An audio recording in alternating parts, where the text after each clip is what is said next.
Welcome back to another story on Savage Harry. This time we're bringing you What If Naruto Awakened His Chakra at Hogwarts and Won Fleur's Heart? Your likes fuel our creativity. Subscribe and stay tuned. Here's the story. Chapter 1, The Boy Without a Wand. The carriages arrived first. Everyone at Hogwarts knew the Beauxbatons delegation was coming. It had been the subject of approximately 400 rumors in the 2 weeks leading up to the event. Ranging from the plausible, they're all Veelas, to the spectacular, they travel in a chariot pulled by enchanted wolves the size of houses. The actual truth, as it turned out, was somewhere in the middle, because the carriage that descended from the gray October sky was roughly the size of a small manor, pale blue and pulled by a dozen winged horses with coats like polished bone, and when it landed on the Hogwarts grounds with a sound like a controlled avalanche, the students who had gathered to watch let out a collective sound that was half gasp and half entirely undignified screaming. Harry Potter was standing near the front of the crowd. He was trying to look calm. He was not calm. "How big is that thing?" Ron said beside him, craning his neck. "It's enormous. It's genuinely enormous. You could fit the entire Gryffindor common room in there." "Don't be ridiculous," Hermione said, though she was also craning her neck. The door of the carriage swung open and a limp Maxime stepped out, all 7.5 feet of her, draped in black silk and wearing an expression that suggested she was accustomed to people gaping and had long since decided it was their problem. Behind her came the Beauxbatons students in pairs, moving with the sort of fluid, practiced grace that made the watching Hogwarts students feel acutely aware of their own robes, which were, let's be honest, not particularly glamorous. And then, near the back of the group, someone came down the carriage steps with his hands in his pockets and his head tilted back, looking up at the castle with an expression of pure uncomplicated delight. He was about 15, blonde, spiky-haired in a way that defied any reasonable explanation. It simply went upward, as if gravity had been discussed and rejected, wearing a jacket that was orange in a shade so aggressively bright it seemed to be making a personal statement. He wasn't wearing Beauxbatons blue. He wasn't wearing anything remotely resembling a school uniform. He had no hat. He had no wand that anyone could see. He had what appeared to be a pair of shinobi sandals, a slight smear of what might have been ramen broth on his jacket collar, and the widest grin Harry had ever seen on a human face. "Whoa," the boy said to no one in particular. "That's a lot of castle." The girl walking beside him, tall, blonde, achingly beautiful in that particular way that made the air feel different, glanced at him sideways. "It is a school, Naruto. Try to look composed." "I am composed," he said cheerfully. "This is my composed face. That is your face when you see a large bowl of noodles. Both things can be amazing, Fleur." Fleur Delacour made a sound that was almost a laugh, and then controlled it into a measured expression of polite neutrality just in time to follow the delegation across the grounds. Harry stared. Ron stared. Hermione notably did not stare. She was watching the boy with a thoughtful expression, the one she wore when something didn't fit into any category she already had. "Who is that?" Ron asked. Nobody had a good answer. Inside the Great Hall, the welcome feast had the specific energy of two groups of people trying very hard not to be caught looking at each other. The Beauxbatons students sat in a cluster that radiated careful elegance. The Hogwarts students sat in their usual houses and radiated various degrees of self-consciousness. The Durmstrang contingent, who had arrived by ship with considerably less fanfare but considerably more fur, sat near the Slytherin table and looked like they were contemplating their options. Naruto sat next to Fleur and ate everything within arm's reach with a speed and thoroughness that was genuinely impressive. "You're going to embarrass the delegation," said the girl on his other side, one of the Beauxbatons students, dark-haired and sharp-eyed, named Saline, who had been shooting him disapproving looks since approximately Lion. "I haven't eaten since this morning," Naruto said, already reaching for a third bread roll. "Those flying horses are not great travel companions when you're hungry. You can't eat them," I asked. "You didn't actually ask," Fleur said. "I thought about asking. I showed restraint." "You showed," Fleur stopped, pressed her lips together and redirected. "Just eat with some dignity." "I eat with a lot of dignity," Naruto said, and proceeded to eat 4 bread rolls in the time it took her to arrange her napkin. Down the table, a few of the Hogwarts boys had been staring at Fleur with the glazed, disconnected expression of people who had briefly forgotten how their own faces worked. This was not unusual.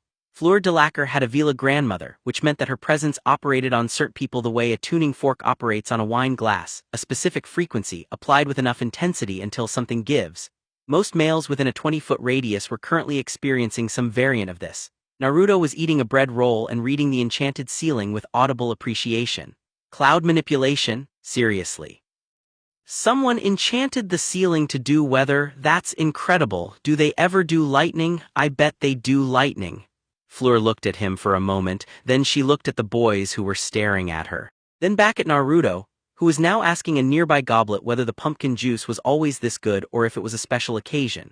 It wasn't the first time she'd noticed it. On the carriage during the journey, she'd walked past him a dozen times and he'd looked up each time with that easy, uncomplicated grin, the kind you give to someone you're genuinely happy to see, not the kind that preceded someone saying something idiotic about her hair. He'd offered her a piece of bread on the second day and told her with complete seriousness that she looked like she was thinking too hard and food helped with that. It doesn't work on you, she said because she was at her core too direct for small talk. He blinked at her. What doesn't, she paused, choosing the word carefully. My nature, the Veela effect, it doesn't seem to affect you. Naruto considered this the way he considered most things, openly without any particular defensiveness. Oh, the thing where people go sort of blank and start hovering? Yeah, I noticed. He picked up another roll. I figured it was a magic thing. My chakra probably interferes. It does that sometimes with genjutsu. Genjutsu? Illusion techniques. Something in the way chakra circulates, it breaks certain mental influences automatically. Kurama says it's because my reserves are so big the interference just gets washed out. He said this the way someone might describe an inconvenient weather pattern, matter of fact, no ego attached to it. Does that bother you? If you want I can, I don't know, do you want it to work? I could probably tune it down. Fleur stared at him for what might have been 3 full seconds, which for Fleur was a very long stare. You're offering to make yourself more susceptible to my allure. Only if it's rude not to, he said earnestly. Like if it's a cultural thing, I don't want to be disrespectful. She looked away. Something was happening at the corners of her mouth that she was not going to permit to become a smile. No, she said, it's fine. Cool, he said and went back to the pumpkin juice. At the staff table, Albus Dumbledore was watching the blonde boy with the expression of a man who has lived a very long time and has learned to recognize things that don't fit the pattern. He leaned slightly toward Professor McGonagall. You've reviewed the documentation Maxime sent ahead. I have. McGonagall's voice was carefully neutral, which meant she had opinions she was organizing. He arrived in France 3 weeks ago through channels that the ministry is still attempting to classify. The diplomatic arrangement is unusual. He has no wand. He has no wand, no formal magical education, and no record in any wizarding registry that our contacts have been able to locate. McGonagall paused. He is also, according to Madame Maxime's preliminary assessment, producing enough ambient energy to interfere with 3 of her monitoring charms simultaneously. Dumbledore's eyes were very bright. Yes, he said, I imagine he is. Across the table, Severus Snape was looking at the boy with an expression considerably less charitable than intrigued. He's eating the bread rolls like he intends to personally defeat the concept of hunger, Snape said. What exactly is his arrangement with the delegation? Ward and observer, Dumbledore said. A courtesy extension of the diplomatic visit. He is here to learn. And what precisely are we expected to do with someone who doesn't belong to any of the schools? I rather suspect, Dumbledore said, that we are expected to be surprised. The Goblet of Fire was unveiled after the feast. Dumbledore stood at the front of the hall with the easy authority of someone who has never had to raise his voice, and he explained the tournament in terms that made it sound grand and historic, which it was, while smoothly alighting the part where 3 students had died in the last iteration, which was also historical but less useful for crowd energy. The eternal flame. The 3 tasks, 1 champion from each school, the age line, the glory, the hall buzzed. Naruto had stopped eating. He was listening with both elbows on the table and his chin in his hands, blue eyes tracking Dumbledore with genuine focus. The kind of focus that had nothing calculating in it. He wasn't weighing his options or scheming. He was just genuinely interested. A tournament, he said quietly. Yes, Fleur said she had already decided she would be the Beauxbatons champion. This was not arrogance, it was the product of 2 years of disciplined preparation, magic she had worked and refined specifically for this purpose. She wanted it and she was good enough to have it. Are you entering? Yes, no hesitation. Cool, he said.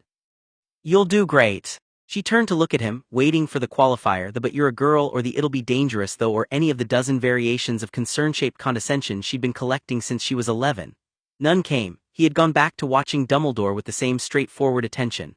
You're not entering, she asked. Can't, not from one of the schools, he shrugged. Besides, I'm not really a tournament kind of person. I do better when something actually matters. This was, Fleur thought, either the most arrogant thing she'd ever heard or the most honest. Possibly both, she was not yet sure which. The goblet itself was extraordinary, a massive wooden cup filled with dancing blue-white flame that threw cold light across every face in the room. Students pressed forward to look. Naruto didn't press forward. He watched the flame from where he sat with an expression of recognition that Fleur caught out of the corner of her eye, not awe exactly but something like respect. The look of someone who understood what fire cost. You use fire techniques, she asked. Sometimes. Mine's chakra-based, not magical, different mechanism. He tilted his head. That fire feels old, like it's been thinking for a long time. She had no idea what that meant. She filed it away. The age line appeared the next morning, a thin golden circle drawn around the goblet's pedestal. Dumbledore had done it at first light, and by the time the students arrived for breakfast, half of Gryffindor was already scheming about how to cross it. Naruto walked up to it with Fleur on the way to the hall, looked down at it, then crouched and examined it at close range. Don't, Fleur said, I'm not going to cross it, I'm just looking. He held his hand over it, not touching. There's intent in this. Whoever drew this knows exactly what they're doing. It's not just a barrier, it's a judgment. It reads the person who tries to cross it. It's keyed to magical age, Fleur said. It's keyed to something more than that. He straightened up. It's almost like a seal. I've seen seals like this. He sounded respectful. Whoever your headmaster is, he's not somebody you want to fight. You've been here 12 hours, Fleur said. You've already assessed whether Dumbledore is someone you could fight. Habit, he said, completely unembarrassed. Occupational thing, I'm not planning to fight him. He seems like a great guy. I just like knowing where people are skill-wise. It's respectful. That is a very strange definition of respect. It's mine, he said cheerfully and walked toward breakfast. The twins, Fred and George Weasley, crossed the age line at 9:20 using an aging potion, and the results were immediate, violent in a comedic sense, and resulted in both of them sprouting white beards long enough to tuck into their belts. The hall watched. The hall laughed. The twins, to their considerable credit, also laughed. Naruto, who had just arrived in time to see the spectacular failure, looked absolutely delighted. That's amazing, he said sincerely. I respect that so much.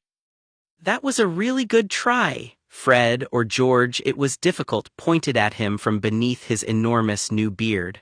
Were you one of the Beauxbatons lot, the orange one? Naruto, he said, offering his hand with the same natural ease he offered it to everyone. Yeah, I came with them. You're not entering? Can't. Wrong school. Can you even do magic? You're not carrying a wand, said the other one, looking genuinely curious rather than rude about it. Different kind, Naruto said, and because the twins seemed like people who appreciated demonstrations, he held up one hand and produced a small, spinning sphere of compressed chakra, a Rasengan, scaled down to the size of a tennis ball, that hummed and rotated with a pale blue-white light and made the air around his hand vibrate slightly. He held it for 3 seconds and then let it dissolve. Chakra instead of magic works differently. The twins stared at his hand, then at his face, then at each other. Right, said Fred, so you could enter the tournament, said George very carefully. Probably, but I wasn't selected. He said this without any apparent frustration. Besides, someone put a lot of work into this whole setup. Seems rude to crash it. You are, Fred said, a much better person than us. Probably, Naruto agreed amiably. Severus Snape did not wait long. He intercepted Naruto in the corridor outside the Defense Against the Dark Arts classroom on the second day, which was either territorial or tactical, and given that it was Snape, probably both. He materialized in the way he always did from shadow at a speed that was designed to make younger students walk into walls, and he looked down at Naruto with the full weight of his considerable contempt already engaged. The ward, he said. Naruto looked up at him without any change in expression. Professor, you have no wand, you have no formal training in any recognizable magical discipline. You have no student status at this institution, which means you have no access to the library, the restricted section, the potions stores, or any classroom without explicit staff approval. Snape's voice was the temperature of February stone. I want to be certain you understand your limitations here. There was a pause. Cool, Naruto said. Snape blinked. It was small, but it was there. Cool, yeah. Naruto met his gaze without any particular challenge, not aggressive, not submissive, just level easy. I'll stay out of your stuff, Professor. I don't need the library and I brought my own supplies. Is there anything else you need from me, or was that the whole thing? Another pause. The problem with Snape's intimidation, and he was aware of this even as it was happening, was that it operated on a specific mechanism. It required the target to care about what Snape thought of them. Most students cared enormously. Some few pretended not to. This boy, this absurdly orange, spiky-haired, chakra-radiating inconvenience, genuinely, authentically did not have any apparent interest in Snape's opinion at all. not in a hostile way, in the way a mountain doesn't have an opinion about weather. "Watch yourself," Snape said because he needed to say something. "Always do," Naruto said and walked past him. He found the kitchens by smell on the third day, which impressed the house elves enough that they fed him twice over. And this was how Naruto Uzumaki established the first genuinely friendly relationships he had at Hogwarts, with a dozen small magical creatures who appreciated his capacity for gratitude and his willingness to try anything they made with genuine enthusiasm. He was coming back from this second visit, carrying a bread roll for the road and feeling excellent about life in general, when he turned a corner and nearly walked into Fleur, who was walking fast and looking like she wanted to walk through several walls. "Hey," he said. "Don't," she said. "Okay," he fell into step beside her without being asked. She was quiet for a moment, heels clicking against the stone floors. Then, "Some of the Hogwarts boys have been," she stopped. "It doesn't matter. Did they say something? They say things constantly." Her voice was clipped, precise, each word measured. "They look at me like I am a display, something decorative, even some of the professors, and the moment I respond to any of it with anything less than gratitude, I become difficult. Cold. Too proud? That sounds exhausting," Naruto said. She glanced at him sideways. She'd expected something more. A solution. A reassurance. "You're above all that, or don't let it bother you." Not just acknowledgement. "It is," she said, and then, because he left space for it instead of filling it with noise, "I am a very serious candidate for this tournament. I have worked for this for 2 years, and no one here will see that. They see only," she gestured a controlled, frustrated motion. "The Veela thing," she said it with such precise bitterness that it sounded like a diagnosis. "It has followed me my entire life. Being taken seriously is something I have to earn at twice the rate of everyone else, and even then someone will attribute it to charm or luck or some inherited magic that I didn't actually work for." Naruto was quiet for a few steps. "I know something about that," he said. "Not the same thing, but the having something that people see first that eclipses whatever you actually do, yeah." He took a bite of his bread roll. "People in my village used to look at me like they were afraid I'd ruin everything just by existing, because of what I carry." He said it simply, without drama. "Took a long time for them to see anything else. What changed? I stopped trying to make them see it, I just kept doing what I did. Eventually the thing I did got loud enough that they couldn't look away from it anymore." Fleur walked another few steps in silence. "That's either very wise or very lucky." "Probably lucky," he admitted. "But also some wise." She made that sound again, the one that was nearly a laugh and then wasn't. They walked the rest of the corridor without talking, which was, both of them would privately agree later, surprisingly comfortable. Dumbledore found Naruto on the 7th floor, sitting cross-legged in a window alcove, watching the grounds below with the patient, open attention of someone who had no particular agenda.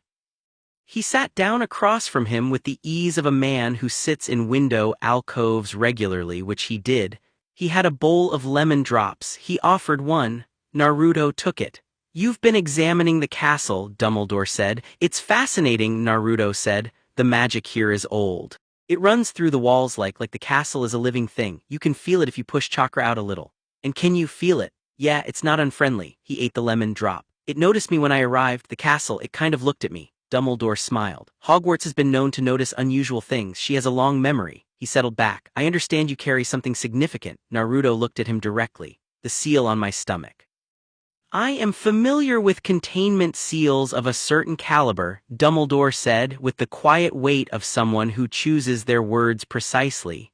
"Not this tradition, our methods differ considerably, but the principle. Something was placed within you, something that requires a great deal of strength to maintain." "It's not just maintenance," Naruto said. "It's more complicated than that now. We have an arrangement. You and the Nine Tails. His name is Kurama." Naruto said it without emphasis but with a firmness that made clear it wasn't casual. "And yeah, we work together." Dumbledore was quiet for a moment, looking at the boy with those bright, sharp eyes that saw considerably more than they let on.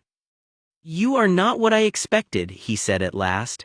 "Madame Maxime's reports were thorough, but reports are insufficient for certain kinds of people." "What kind is that?" "The kind that changes things simply by being present." Naruto looked uncomfortable for the first time, not threatened, but genuinely a little wrong-footed. He scratched the back of his head. "I'm not trying to change anything, I'm just here." "I know," Dumbledore said. "That's rather the point." He stood, offering the bowl of lemon drops again. "If you need anything during your stay, Naruto, anything at all, my door is open. Literally, I find locked doors create more problems than they solve." "That's," Naruto started, then grinned. "That's a really good way to think about it." Dumbledore smiled and left, and Naruto sat in the window a while longer. watching the last of the October light go out of the sky, feeling the castle breathe around him like a very old, very aware thing, and feeling for the first time since the carriage landed, like this place might be somewhere he could be for a while without having to apologize for existing in it. That evening, the students filed into the Great Hall again for the Goblet of Fire selection. The hall was loud with anticipation, the specific, crackling energy of hundreds of people about to watch something important happen. Students clutched the slips of paper they'd submitted. The Durmstrang boys sat rigid with competitive focus. The Beauxbatons girls sat with studied composure. Fleur's hands were folded in her lap and she was absolutely still, the way still water is still, not empty but held. Naruto sat beside her and was completely openly excited, practically vibrating. "You're worse than I am," Fleur said. "This is so cool," he said. "Someone's about to get chosen by a magical fire, a fire that thinks. Do you know how rare that is? Back home we have summoning contracts entailed beast chakra transfers, but a sentient fire that picks people based on worthiness, that's... Please stop. I'm just saying it's cool." "I know it's cool," she said, and she actually meant it because it was extraordinary. She had thought so from the moment she'd seen it. She just didn't talk about it that way because nobody would take her seriously if she walked around looking starstruck. "I am attempting to remain focused." "Okay." He went quiet. "Then you're going to be picked." "You don't know that. I feel things," he said completely sincerely. "Kurama says I have an instinct for people's potential. It's something about reading chakra signatures or ambient energy or something. You have a lot of it." She looked at him. In the flickering light of the goblet with the whole hall humming around them, he looked oddly serious for once, not the easy grin but something steadier underneath it. Something that had been there the whole time, she thought, and that she'd only been seeing pieces of. "Thank you," she said. She meant it precisely as much as it sounded like she meant it, which was more than a little. The goblet flickered, died down, and then erupted, shooting a jet of flame upward and depositing the first slip of paper into Dumbledore's hand. "The Durmstrang champion is Victor Crumb," the hall erupted. Crumb stood, broad-shouldered and unsmiling, and walked forward to enormous applause. The goblet roared again. "The Beauxbatons champion is..." Dumbledore paused, just a fraction, and in that fraction the entire hall held its breath. "Fleur Delacour." She stood before her name had fully finished leaving his mouth. No hesitation, no performance of surprise. She simply stood, straightened, and walked toward the front of the hall with her head exactly level, her expression exactly composed. Naruto watched her go with a grin so wide it occupied most of his face. Then the goblet went a third time. "The Hogwarts champion is Cedric Diggory." The Hufflepuff table became briefly uninhabitable from the noise. Cedric, tall and genuinely handsome in a way that seemed almost apologetic about it, went forward. And for a moment the tournament felt complete. 3 schools, 3 champions, the fire settling back to its resting flame. And then the flame roared again, one final time, in a color that nobody had seen it produce before, red-orange. Not the blue-white of selection but something hotter, older feeling, throwing a different kind of light across the hall, and produced a 4th slip of paper. Dumbledore caught it. "Read it." His face did something subtle and very controlled. "Harry Potter," he said. The hall erupted into a completely different kind of noise. Naruto watched Harry walk forward, confused, clearly alarmed, walking the way people walk when they're being watched and have no idea what they've done, and then looked at the goblet, which had returned to its normal flame. But for a half-second after Harry walked past it, Naruto had felt something.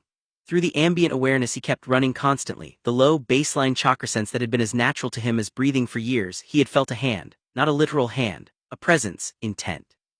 Something that had reached into the selection process and placed something where it shouldn't have been. Someone had done this deliberately. He didn't say anything, not yet. He didn't know enough yet, and announcing something like that in a packed hall without evidence or a plan was the kind of move that solved nothing and complicated everything. But he filed it away, careful and precise, behind those easy blue eyes.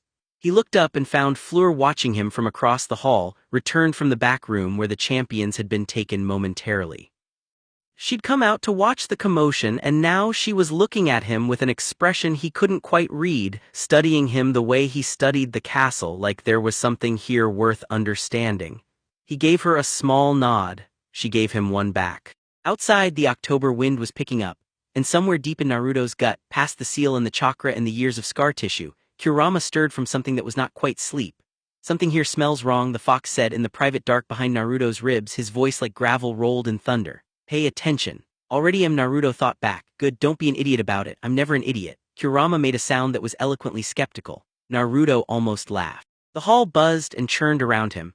4 names instead of 3, and the evening already cracked open into something it wasn't supposed to be, and Naruto sat in the middle of it and let the feeling of the thing settle into him. The shape of a problem, the outline of a threat not yet visible, the beginning of something that was going to demand everything before it was over. He ate the last of his bread roll. Some things you could only deal with when they showed up fully.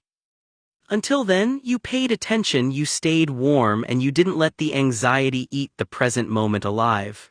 That was, as it happened, the most useful thing he'd ever learned.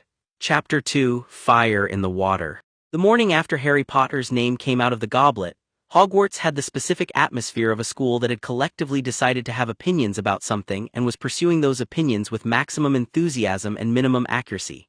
By breakfast, 2 competing theories had calcified into camps. The first, Harry had somehow entered himself, presumably through genius or arrogance or both, and deserved whatever happened to him. The second, Harry was telling the truth, knew nothing about how his name got in and someone else had done it, which opened a much more uncomfortable conversation that most people preferred not to have before their porridge. The Gryffindors, with the loyalty instinct of people who have been sorted by a hat specifically for that quality, were split roughly down the middle between support and betrayal, which was somehow worse than a unanimous verdict. Ron Weasley was in the first camp, eating with the stiff-backed silence of someone who has made a decision they're going to commit to despite it making them feel terrible. Harry was sitting at the opposite end of the table, staring at his eggs. Naruto walked into the Great Hall, clocked the situation in approximately 4 seconds, walked past both of them and sat next to Fleur at the Beauxbatons section. "Your friend is having a difficult morning," she said without looking up from her coffee, which she drank black and in a way that suggested it was the only thing standing between her and an act of violence. "He's not, we haven't technically become friends yet," Naruto said. "But yeah, he looks like someone who's been kicked in the chest." His companion doesn't believe him. "I know," Naruto poured himself juice. "That's the worst kind of hurt. When someone who should know you decides they don't, right when it matters most." Fleur glanced at him. Something in how he said it suggested the knowledge was specific, personal. She didn't ask. She did look at Harry, though, across the hall, young and miserable and clearly trying to look like he wasn't. She had her own opinions about the 4th name. As someone who had entered legitimately, who had worked for 2 years for the right to stand in that firelight and put her name in, she was less interested in the politics of it than in the mechanics. Someone had circumvented a safeguard that Dumbledore himself had constructed. That was not a small thing. "It wasn't him," she said. "No," Naruto agreed. "You felt it too." He looked at her. "What do you mean?" "When the goblet produced the 4th slip." She kept her voice low, casual, shaped for a private conversation. There was a change in the ambient energy, brief, like something being pulled and released. She paused. "I'm part Veela. I have certain sensitivities that are difficult to explain in conventional terms. I felt something that didn't belong there." Naruto was quiet for a moment, eating his toast. Then, "Yeah, me too, a presence, intent." He tapped the table absently. "Someone with enough skill to reach into a sealed magical process and redirect it. That's not a student." "No," she said.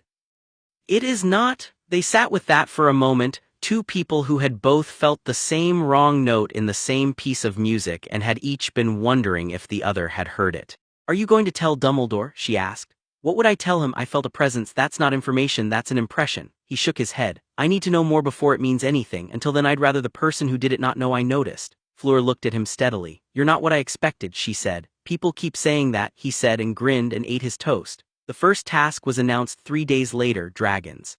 Naruto found out before the official announcement, not through any particular effort, but because he happened to be walking past a section of corridor on the 7th floor when he heard Hagrid's enormous voice carrying through a window at a volume that treated walls as suggestions. He stopped, listened, heard the word horntail and then the word Swedish short snout, and then a sound that could only be a dragon being deeply unimpressed with its current accommodation. He leaned on the window ledge for a moment, looking out at the dark grounds below where, if you looked carefully through the tree line, you could see the orange flicker of what was definitely fire. "Dragons," he said to no one. "Interesting," Kurama said from somewhere behind his sternum. "Real ones or the magical variety? Does it matter?" "Yes, magical ones have different instincts, more territorial, less predatory, harder to read." "You've met dragons." "I'm a 9-tailed fox the size of a mountain. I've met everything." A pause that managed to convey enormous dignity. "Dragons are manageable, they're proud and they run hot and they're not as smart as they think they are." "Sound familiar? Are you calling me a dragon?" "I'm calling you predictable," Kurama said, which in this case is a compliment. Predictable means consistent. Consistent is useful. Naruto pushed off the ledge and went back the way he came. He found Harry in the corridor outside the library. going the other way with the look of someone on an urgent errand, and without particular planning Naruto fell into step beside him. "Dragons," Naruto said. Harry stopped walking, turned. His expression was a complicated mixture of alarm, recognition, and the specific wariness of someone who has had too many conversations go badly in the last week. "What? That's the first task. They're keeping dragons in the forest." Naruto shrugged. "Thought you should know. Fleur and Crumb probably already know. Maxime and Karkaroff both looked like they had information at dinner last night. Didn't want you going in without the same." Harry stared at him. "How do you know this?" Walked past the right window at the right time. He started walking again, expecting Harry to keep up, and Harry did automatically the way you follow someone who moves with direction. You should talk to someone who knows about dragons specifically. Get details on the breed, the temperament, the range of the fire. A dragon's fire has a spread and a distance limit. If you know the limit, you know your safe radius. Yeah, Harry was processing. "Yeah, okay. I know someone." He paused. "Why are you helping me? You're with the Beauxbatons group." "I'm not competing," Naruto said, "and Fleur's already prepared. Helping you doesn't hurt her." He glanced over. "Besides, I don't like the idea of someone going into something blind when they don't have to." Harry looked at him for a long moment, taking in the jacket, the hair, the absence of a wand, the quality of attention in those blue eyes that was a little unusual in its steadiness. "You're the one who came with Beauxbatons," he said slowly. "The one without a wand." "Naruto." He offered his hand. Harry shook it, and there was a brief moment where the contact carried an almost electric quality, chakra reading chakra, not deliberately but automatically, the way a tuning fork responds to its frequency. Harry pulled his hand back, blinking. "What was that?" "Chakra," Naruto said. "Don't worry about it, it's friendly." He stopped at a junction in the corridor. "Get information on the dragon, make a plan, don't just hope it works out, actually make a plan." He turned to go. "And talk to your friend, whatever he thinks right now. You're going to need people who know you when this gets harder." He went down the left-hand corridor before Harry could respond. The morning of the first task arrived in a cold, brilliant wash of November sunlight that made the castle look like something carved from silver. The grounds buzzed with activity, students streaming toward the newly constructed stadium at the edge of the forest, banners in school colors, the excited, disorganized energy of hundreds of people gathering to watch something potentially dangerous happen to someone else. Naruto walked to the stadium with the Beauxbatons delegation and found a seat with a sightline that covered the full arena. The enclosure was a circular clearing reinforced with magical barriers. He could see them if he pushed his perception out, the shimmer of layered containment charms, solid enough for most things. Not solid enough for everything, a part of his brain noted. He let the note sit there. The champions entered separately, and watching them cross to the waiting area, Naruto tracked their states with the unconscious habit of someone who had assessed opponents since childhood. Cedric, controlled and focused, running clean. Crumb, loose-limbed and sharp-eyed, already in competition mode. Fleur, he watched Fleur specifically, moved with the particular economy of someone who has already done this 100 times in her head and is merely now doing it in the world. Harry looked like he hadn't slept. The first champion called was Fleur. The enclosure gate opened. The dragon, a common Welsh green which Naruto filed as medium-sized, maybe 15 meters at the shoulder, green-scaled and fast-looking, turned its enormous head toward the new arrival with the predatory focus of something that had just had its territory invaded. Fleur raised her wand. What she did was not flashy. It was precise, elegant, and completely merciless in its efficiency. A concentrated sleep charm, directed not at the dragon but at its mind, a specific targeting of the neural pathway that made it most susceptible. She moved while she cast, not standing still like someone reciting a spell but moving in a continuous, deliberate arc that kept her at the optimal angle. The dragon's eyes went heavy. Its head dropped once, twice, fought it, enormous muscles bunching, and then went down with a sound like a tree falling. Fleur walked past its head with perfect composure, retrieved the golden egg from the nest and walked back. The crowd went absolutely insane. Naruto let out a breath he hadn't been aware he was holding and clapped until his palms stung. Crumb went second. His approach was different, direct, where Fleur had been lateral, a conjunctivitis curse that blinded the dragon and then navigated the chaos of a massive, pain-maddened creature to get the egg. It worked, but the cost was higher. The dragon's thrashing destroyed most of the real eggs in the nest, which docked him points. He didn't seem bothered. He didn't seem like the kind of person who was bothered by most things. Cedric third. A transfiguration. He turned a rock into a dog, used the distraction. Clean, clever, inventive, good scores. Harry last. Naruto leaned forward. What Harry did was unexpected. He had clearly figured out something because he conjured his broom somehow, summoned it from somewhere in the castle, and the moment it arrived he went airborne. Which was, Naruto thought, a completely lateral solution. Don't fight the dragon on the ground. Don't try to charm it or trick it. Get above it. Use the thing you're actually good at. Smart. That's Fleur's method, he realized. Identify your actual advantage, not the theoretical one. The Hungarian horntail was, however, a different class of problem than the Welsh green.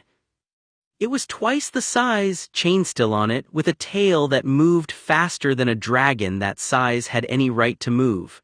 And it tracked Harry through the air with the mechanical focus of something that had evolved specifically to deal with fast, small, annoying prey. Harry rolled and dove, and the crowd was on its feet, and the dragon's fire came out in great orange sheets, and Harry got the egg and the crowd detonated, and that was when the second dragon got loose. It wasn't one of the 4 task dragons.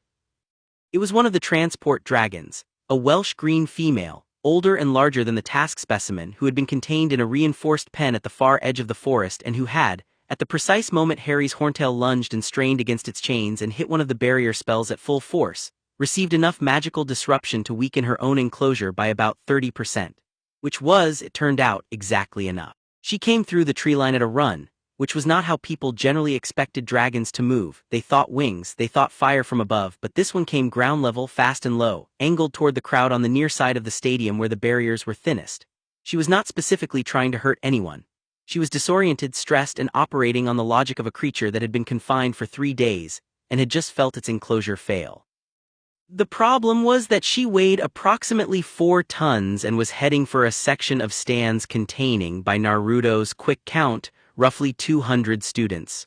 The handlers were too far. The professors were reacting, but organizing takes time. Harry was still in the air, disoriented. The champions were behind the arena wall. Naruto was already moving. He cleared the barrier rail before anyone in his immediate section had processed what was happening. A single vault, no hesitation, landing on the grass below and breaking into a run that ate distance in a way that was not quite human-paced. Not his fastest, not even close to his fastest. But fast enough that he reached the space between the charging dragon and the crowd with roughly 4 seconds to spare. He didn't have a plan in the detailed sense. He had a read on the situation, and a set of tools and the particular quality of calm that only comes from having been in genuinely worse situations before. The dragon's eyes locked on him, new target closer moving, and she swung toward him with her full mass. Naruto planted his feet, pushed chakra through his soles to anchor himself to the earth and held up both hands, not aggressively. Open-palmed, the way you approach something that is frightened rather than evil. He pushed his chakra outward in a slow, expanding wave, not an attack, not a barrier, but a presence, a weight. The same frequency he'd learned through long practice and Kurama's instruction to use when communicating with large, instinct-driven creatures. I am here, I am not prey, I am not a threat, but I am not moving. The dragon hit the edge of that chakra field and checked. It was a small thing physically. Her stride broke, her head came up, the rhythm of her charge stuttered. But the momentum she carried was enormous, and she was close enough that when she stopped her neck came down and her head was approximately 3 meters from Naruto's face, eyes the size of dinner plates, one nostril releasing a curl of smoke that was hot enough to make the air above it shimmer. She looked at him. He looked at her. The crowd in the stands had gone so quiet it was possible to hear the wind. Hey, Naruto said quietly enough that only the dragon could hear. You're okay, you're confused and scared, and that's fine, nobody's going to hurt you. He kept his chakra steady, warm, even. Not dominant, not trying to overpower her will the way some techniques did. Just present. I'm here, this is what I am. You can look at me as long as you need. Kurama was doing something helpful, which was not something Naruto would ever say out loud to avoid the inevitable argument. He was threading a specific harmonic through Naruto's chakra, the particular frequency of a creature that was not prey and not predator but something older than both categories. Something the dragon's ancient instincts recognized even if her reasoning didn't. The smoke from her nostril slowed. Her head lowered infinitesimally. Naruto took 1 step forward. She didn't move back, but she didn't lunge. He took another. His hand, when he raised it, was not shaking. He pressed it gently against the side of her enormous jaw, scales like warm granite under his palm, and held it there while the chakra moved from him to her in a slow, even current, not controlling, just contact, just presence. The dragon exhaled, a long low sound from deep in her chest, and settled. Not unconscious, not charmed, not transfigured. Just settled. The way a very large, very frightened creature settles when it decides on some fundamental level that there is nothing here to fight. For a moment nothing moved. Then the handlers arrived, and the professors, and the organized chaos of containment swept in around them, and someone had an enhanced containment harness and someone else had a calming charm ready, and the dragon went where they directed her with a docility that would baffle the handlers for weeks afterward. Naruto stepped back. Let them work. He became aware slowly of the noise. The crowd had found its voice again, not the explosive, event-punctuated roar of a tournament task, but something more uneven, less choreographed. The specific sound of people who have just watched something that didn't fit into the category of things they knew how to watch. He also became aware of Dumbledore, standing at the edge of the arena, who was looking at him with an expression that was not quite surprise, as if he had suspected something like this was possible, but had not been certain how it would look. And he became aware of Fleur, who had come around the side of the arena from the champion's enclosure at some point during the last few minutes and was standing near the barrier with the other students who had spilled down from the stands. She was looking at him. Not with the dazzled, blank expression of someone processing a spectacle, with something sharper than that. Something that took him in whole, the planted feet, the open hands, the total absence of fear, and seemed to be measuring it against something she'd been building in her head since the bread rolls at the welcome feast. He walked over to her because she was the person he wanted to talk to, and he'd given up pretending otherwise to himself sometime around the third day. The task scored well, he said, nodding at the golden egg she was holding. I scored highest, she said with calm certainty that was not arrogance. Crumb was second, Cedric third, Harry Potter, she paused, surprised me. He's better than he looks when he's scared, Naruto said. Yes, she was still watching him with that measuring expression. That was not a standard approach to dragon management. I didn't manage it, I just talked to it. You pushed Chakra into it. I communicated through Chakra. There's a difference. What's the difference? He thought about it. Management implies control. What I did was more like introducing myself, making it clear I wasn't going to fight it and that it didn't have to fight me. He shrugged. Dragons are proud. You challenge them and they escalate. You meet them level and they can make other choices. Fleur was quiet for a moment. Around them the stadium was emptying in streams, people flowing back toward the castle, the handlers finishing their work, the other champions gathering at the entrance to the enclosure with their eggs and their scores. The cold November air was crisp and smelled like pine and wood smoke. When you stepped between that dragon and the crowd, she said, you didn't hesitate. Number, were you afraid? He considered the question with the seriousness it deserved. Yeah, a little. He looked at his hand, the one that had rested against the dragon's jaw, and flexed it once.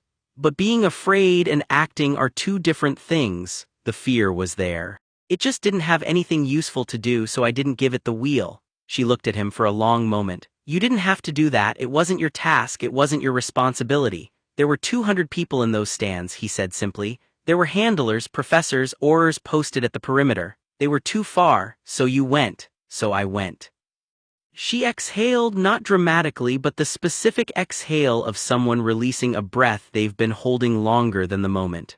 You are, she said, extremely difficult to categorize.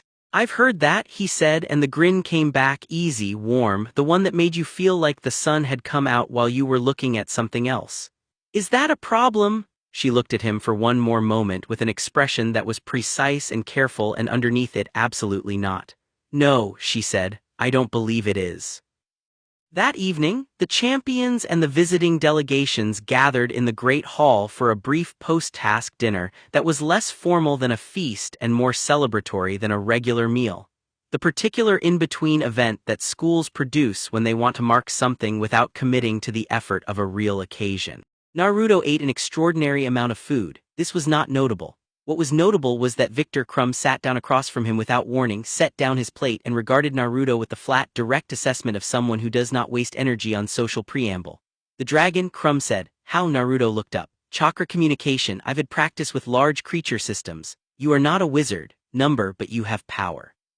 This was said without the usual edge that statements like this carried, not a challenge, not a dismissal, an observation noted and filed. Different kind. Yeah. I have seen chakra users before, Crumb said. In Bulgaria there are some traditions, old ones mostly lost. He ate his food with the same efficiency he brought to everything. None of them could do what you did today. I've had a lot of practice, Naruto said, which was technically accurate and substantially incomplete. Crumb nodded. He seemed to accept the incompleteness as a reasonable response. Your friend, he said after a pause, the girl from Beauxbatons. Naruto glanced across the hall to where Fleur was sitting with Saline and the other Beauxbatons girls, eating her dinner with the composed attention she gave to all things.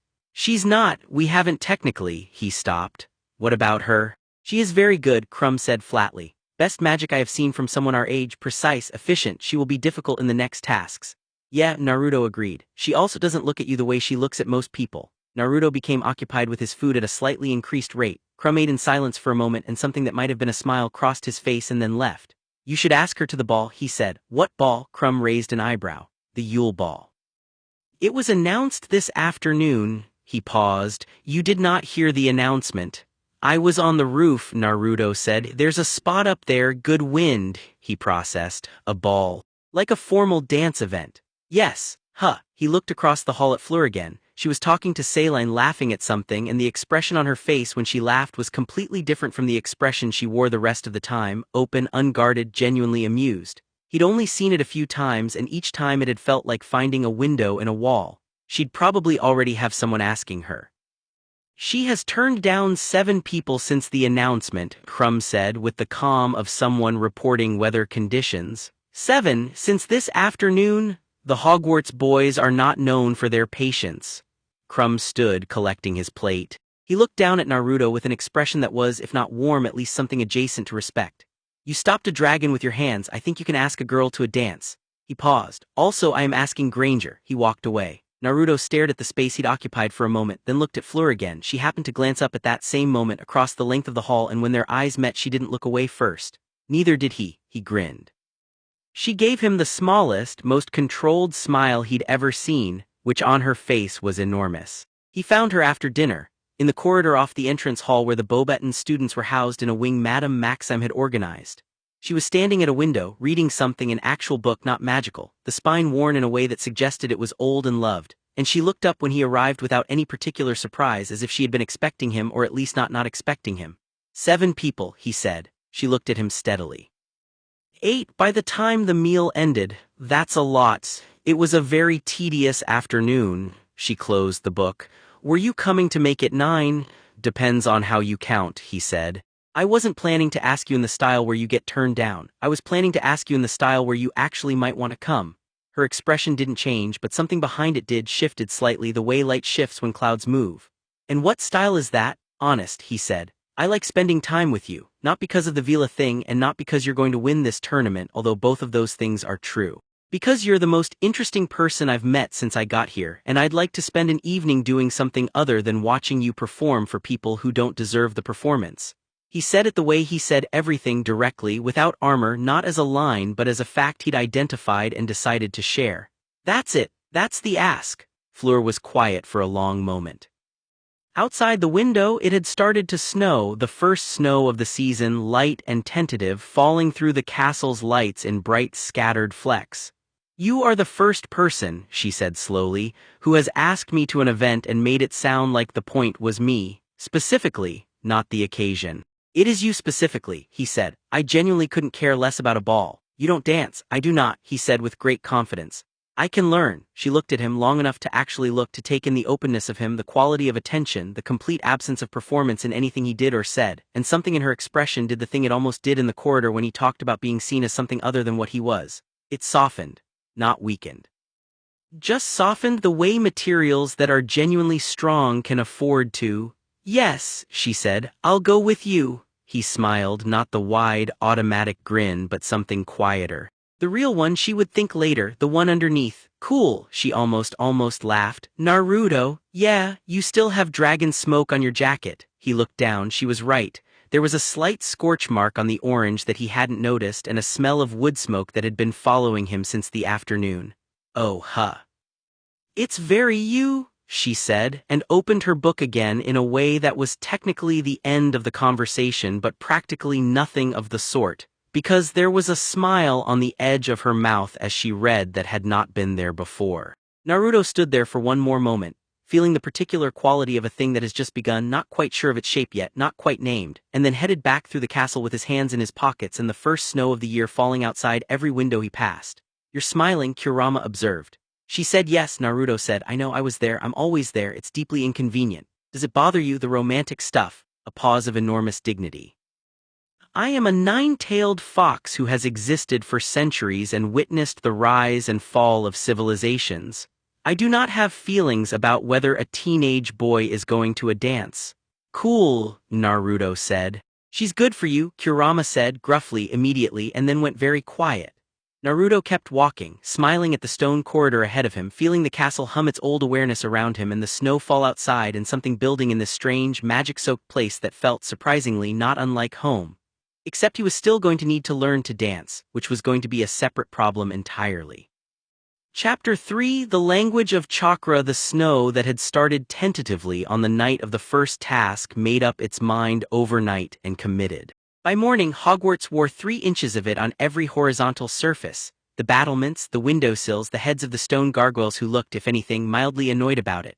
The grounds were white and still and the lake had gone the color of pewter, and the whole castle seemed to breathe more slowly, the way old buildings do when winter settles in around them. Naruto was on the roof before dawn. Not the main roof, the specific section of the 7th floor turret that he'd found on day 4, accessible through a window that was technically sealed but responded to chakra the same way most locks responded to the right key. The castle had let him in without complaint. He'd taken that as an invitation and used it daily. He sat cross-legged at the edge with his eyes closed and his hands loose in his lap, pushing chakra outward in long, slow pulses, not a technique, not a jutsu, just breathing. The kind of meditation that was less about emptying the mind and more about widening the container, feeling the castle around him, the grounds below, the forest at the edge. Feeling the 17 distinct signatures of magic he'd catalogued across the staff, the 400 and something less distinct signatures of the students, the old deep hum of the building itself. And one thing that didn't fit: he'd been trying to isolate it for 3 days. It kept moving, not physically, but its quality shifted, the way a person sounds different when they're trying to disguise their voice. Something old and practiced that had learned to blend. It was like trying to read ink on a black page. The shape was there if you looked from the right angle, but the moment you looked directly at it, it disappeared into the texture of everything else. He wasn't going to catch it by trying harder, he knew that much. You caught things like this by staying patient and letting them come to you. You're grinding, Kurama said, not unkindly for Kurama, which still involved roughly 40% edge.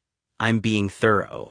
You're circling the same territory because you don't like not knowing. That's different from being thorough. Naruto opened his eyes. The sky over the castle was going from black to the specific dark blue that preceded dawn, the stars fading one section at a time. Below him the grounds were silent and white. Someone in this castle entered Harry into that tournament, he said. They're still here, they're still moving around, and whatever they want, it's not finished.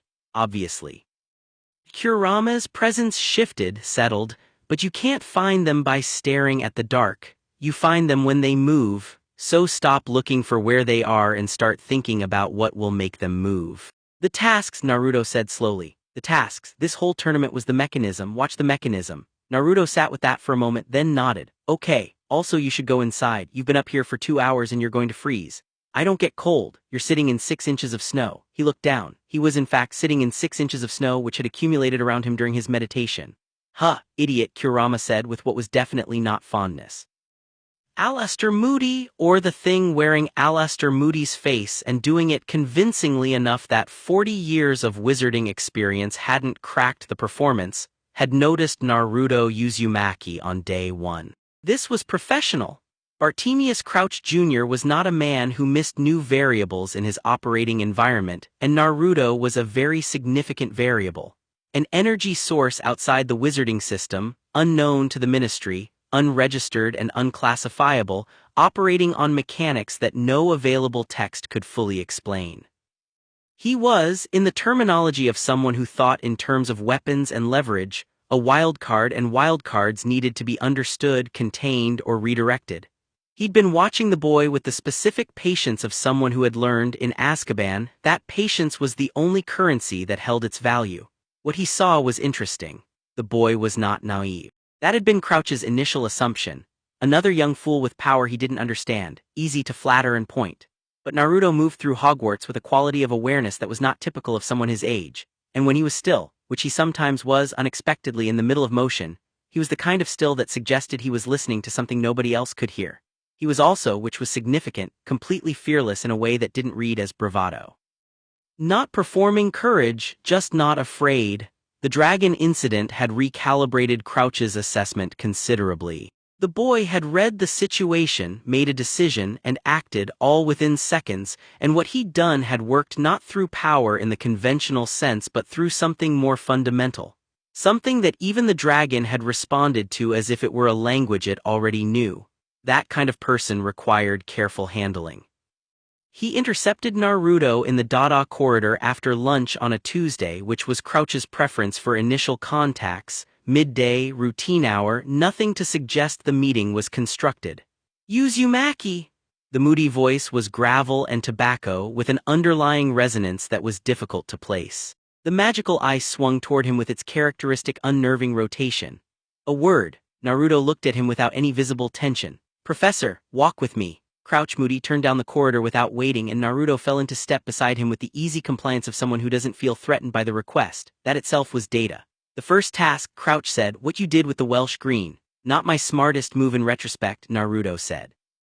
I didn't have a plan when I started. You had enough. I had instinct and some chakra. Instinct and chakra have gotten me through worse. That's what I want to discuss. Crouch let a beat pass. There are people, individuals with significant influence in the magical world, who have an interest in understanding non-wand power systems, particularly those operating outside ministry oversight.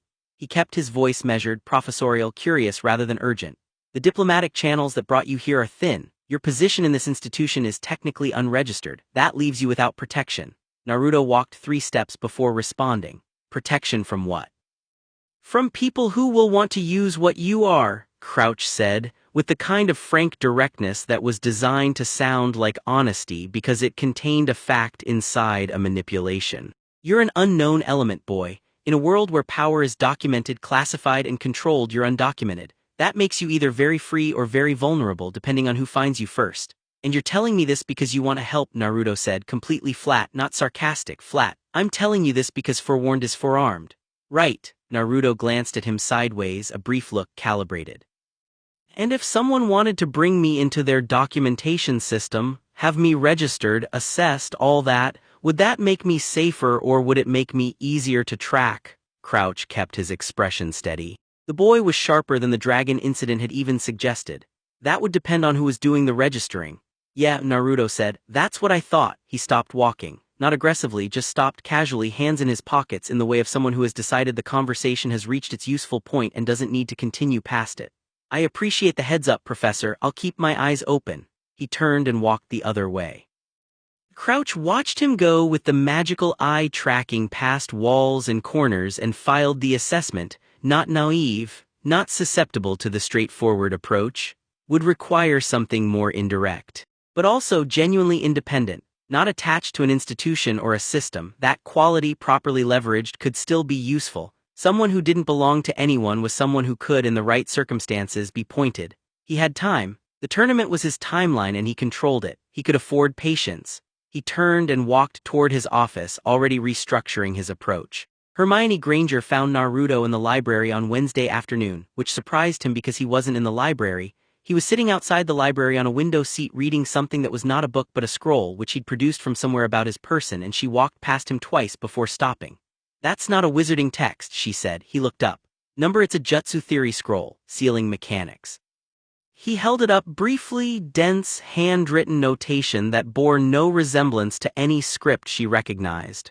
Research. She looked at it with the expression she wore when encountering something she didn't have a category for. What language is that? Old notation system for chakra formulas. It's not really a language, it's more like math with symbols that represent specific energy behaviors. He rolled it closed. Hermione Granger, right? Harry mentioned you. She sat down across from him with the automatic efficiency of someone who has never seen a conversation she wasn't going to be fully present for. He mentioned you too. You helped him the morning before the first task. Told him about the dragons, Naruto said. And told him to make an actual plan instead of hoping. The broom summoning was his idea, she said, with a combination of pride and the trace of someone who had been worried sick until it worked. It was good, actually, strategically sound.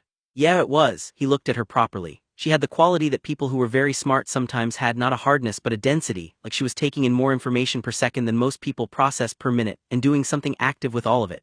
You're the one who figured out the egg clue first. She blinked. How do you know that? Harry told me about the screaming egg thing when I passed him in the corridor yesterday. Said he was going to try underwater, said a friend figured out how to approach it. He shrugged. He didn't say which friend, but there was only one candidate. She looked at him for a moment with an expression that recalibrated something. You pay very close attention. Habit, he said. What are you here for? Not just to ID my scroll. Number, she hesitated, which for Hermione was brief and clearly somewhat against her instincts. I wanted to ask you about the dragon, the containment break. She folded her hands in her lap. I've been thinking about it and I can't explain the mechanism by which you calmed it. Sleep charms don't work at that range without a wand focal point. Empathy magic requires physical contact and preparation. What you did was neither. It wasn't magic technically, he said. Then what was it? He thought about how to explain it in terms that would make sense to someone whose system was entirely wand-based. In my world, in the shinobi world, chakra is what we use instead of or alongside magic. It's physical and spiritual energy combined. When you have a lot of it, he paused looking for the right frame, it creates a kind of ambient field. Like a sound, except what it transmits is presence and intent. Large creatures with old instincts are more sensitive to it than humans are because they've never learned to filter it out. You were broadcasting a specific intent at the dragon. Basically, calm, non-threat but also not prey. That last part matters. If you broadcast calm without the non-prey signal, you just look like something easy to eat. Hermione was quiet for a moment, visibly organizing. And the Ninetales Kurama. She said the name carefully as if she'd looked it up. He assisted. Naruto stilled, not dramatically, just a small pause. You know about him. I researched you when you arrived. What I could find, which wasn't much, the shinobi world doesn't publish widely in magical academic channels. But there are some historical records in the restricted section. She kept her voice entirely factual, no sensationalism in it. A boy carrying a biju, a tailed beast. A nine-tailed fox spirit of significant power. She met his eyes. That's what you live with. That's what I live with, he confirmed. It's more complicated than the records probably make it sound. We work together now, but yeah, she nodded slowly. Is it? She stopped, started again. Is it all right carrying something like that? He looked at her and for a moment the easy exterior thinned slightly, not broke, but showed the depth behind it. Most days, he said honestly. We've reached an understanding. It took a while, it cost some things. He shrugged, pulling the easy back up over it without drama. But yeah, most days it's okay. She seemed to recognize that the topic had been properly addressed and that pushing further would be intrusive. One more question, she said. The night the goblet produced Harry's name, did you feel anything unusual? He looked at her for a long moment. Why are you asking that? Because I felt something, she said quietly, and I've been unable to explain it and I don't have the vocabulary for what it was, but it felt deliberate, constructed. Yeah, he said, I felt it too. She exhaled, the exhale of someone who has been carrying a suspicion alone and has just found a second data point. Someone's running a separate agenda inside the tournament. Someone with enough skill to influence a sealed magical process. Someone still inside this castle. He leaned forward slightly. I don't know who yet, but I'm watching. So am I, she said with the particular quality of someone who means this in a very specific, research-intensive way. He nodded. Between us for now. Agreed. She stood, gathering herself, then paused. For what it's worth, what you did with the dragon, that was remarkable. You're the second person to say that, he said. The first one matters more, but yours counts. She caught the implication and a small smile crossed her face. I'll leave you to your scroll. The training session happened on Thursday and was nobody's plan. Fleur had found a disused classroom on the 4th floor, desks pushed back, floor cleared, a space that had the particular echo of a room that had once been useful and was resting between purposes. She used it in the early evenings for task preparation, running through the techniques she wanted to have sharp, practicing the bubblehead charm variants she'd been working on since she'd identified that the second task would almost certainly involve the lake. She arrived Thursday evening to find Naruto sitting on one of the pushed-back desks eating an apple and looking at the ceiling. How did you know this room was here? She asked. The castle told me, he said. She gave him the look this deserved. The castle. I push chakra through the walls sometimes. The building responds. It's hard to explain. He dropped off the desk. Also, I followed you here 2 days ago. The castle thing is also true, but the following you thing got me here faster. She considered the question of whether she should be irritated by this and decided she wasn't. You followed me. I was going to ask if you wanted to train together. You seemed busy. I came back later. He looked around the room. Nice space, good acoustics. Why do training room acoustics matter to you? They don't really. I just noticed. He rolled his neck once, loose and easy, and she noticed not for the first time the way he occupied space. Not expansively, not performing confidence, but densely, as if every part of him was present and in use simultaneously. "Can I watch you work? I won't get in the way." She studied him for a moment, then instead of answering directly, she raised her wand and cast. The bubblehead charm went up clean, a sphere of contained air around her head, shimmering faintly at the edges, completely solid at the boundary layer. She held it for 30 seconds, let it dissolve, cast again. Faster this time. She was working on the cast speed, getting it from a 2-second cast to under 1 because 2 seconds was a meaningful gap in an emergency. Naruto watched with his arms crossed and his head tilted, not the blank watching of someone waiting for something to happen but the active watching of someone processing. She ran through it 6 times, then stopped and looked at him. "Well, the delay is in the wrist movement on the second syllable," he said. "You're adding a micro-pause. It's not in the first 4 repetitions, only the 5th and 6th. You're getting tired, and when you're tired you're overcorrecting for accuracy, which is actually making it slower." She stared at him. "You can read wand movement." "I can read movement," he said simply. "I've watched a lot of fighters, the mechanics aren't that different from hand signs." He uncrossed his arms. "The accuracy is fine when you're fatigued, you don't need to correct for it, trust the form." She looked at her wand, then raised it and cast again, deliberately not pausing. 1.3 seconds, easily her fastest. She cast it again, 1.1. She lowered her wand and looked at him with an expression that was rearranging itself. "That was useful," she said, which cost her nothing because it was true. "Your eye for detail is very sharp," he said. "Most of what you do is already efficient. You're not wasting anything." "I'm aware," she said without ego, just as a fact. "What about you? What are you working on?" "Chakra control refinement," he said. "My reserves are large, which historically makes fine control harder. It's a scale problem, like trying to thread a needle with a fire hose." He held up his hand and produced a thin thread of visible chakra between his thumb and forefinger, a filament barely there, blue-white and precise. "I've gotten better. But I want to get it to where I can push chakra through a specific object." He looked at her wand, without disrupting its existing properties. She looked at the chakra thread, then at him. "You want to push chakra through a wand? I want to understand if I can use wand channels without disrupting the magic. Theoretically, the mechanisms are compatible, but I've never had access to test materials before." He let the thread dissolve. "Only if you're willing, your wand, your call." She looked at him for a long moment, held out her wand. He took it carefully. She noticed he took it like he was holding something alive, which was more instinct than most wizards showed, and closed his hand around it. Then very slowly, by the quality of the air around his hand, she could feel him doing something. The wand didn't spark or react visibly, but there was a warmth that moved through it, a current that was not quite magic and not quite not, that passed from his palm through the hawthorn and unicorn hair, and out the tip in a narrow column of light that was the wrong color for any spell she knew, not red or gold or blue but a kind of clean luminous white that had no incantation attached to it. He held it for 3 seconds, then carefully withdrew whatever he'd done and handed the wand back. She took it. Felt it, the familiar weight, the familiar resonance, unchanged, completely unchanged. "That was perfectly clean," she said.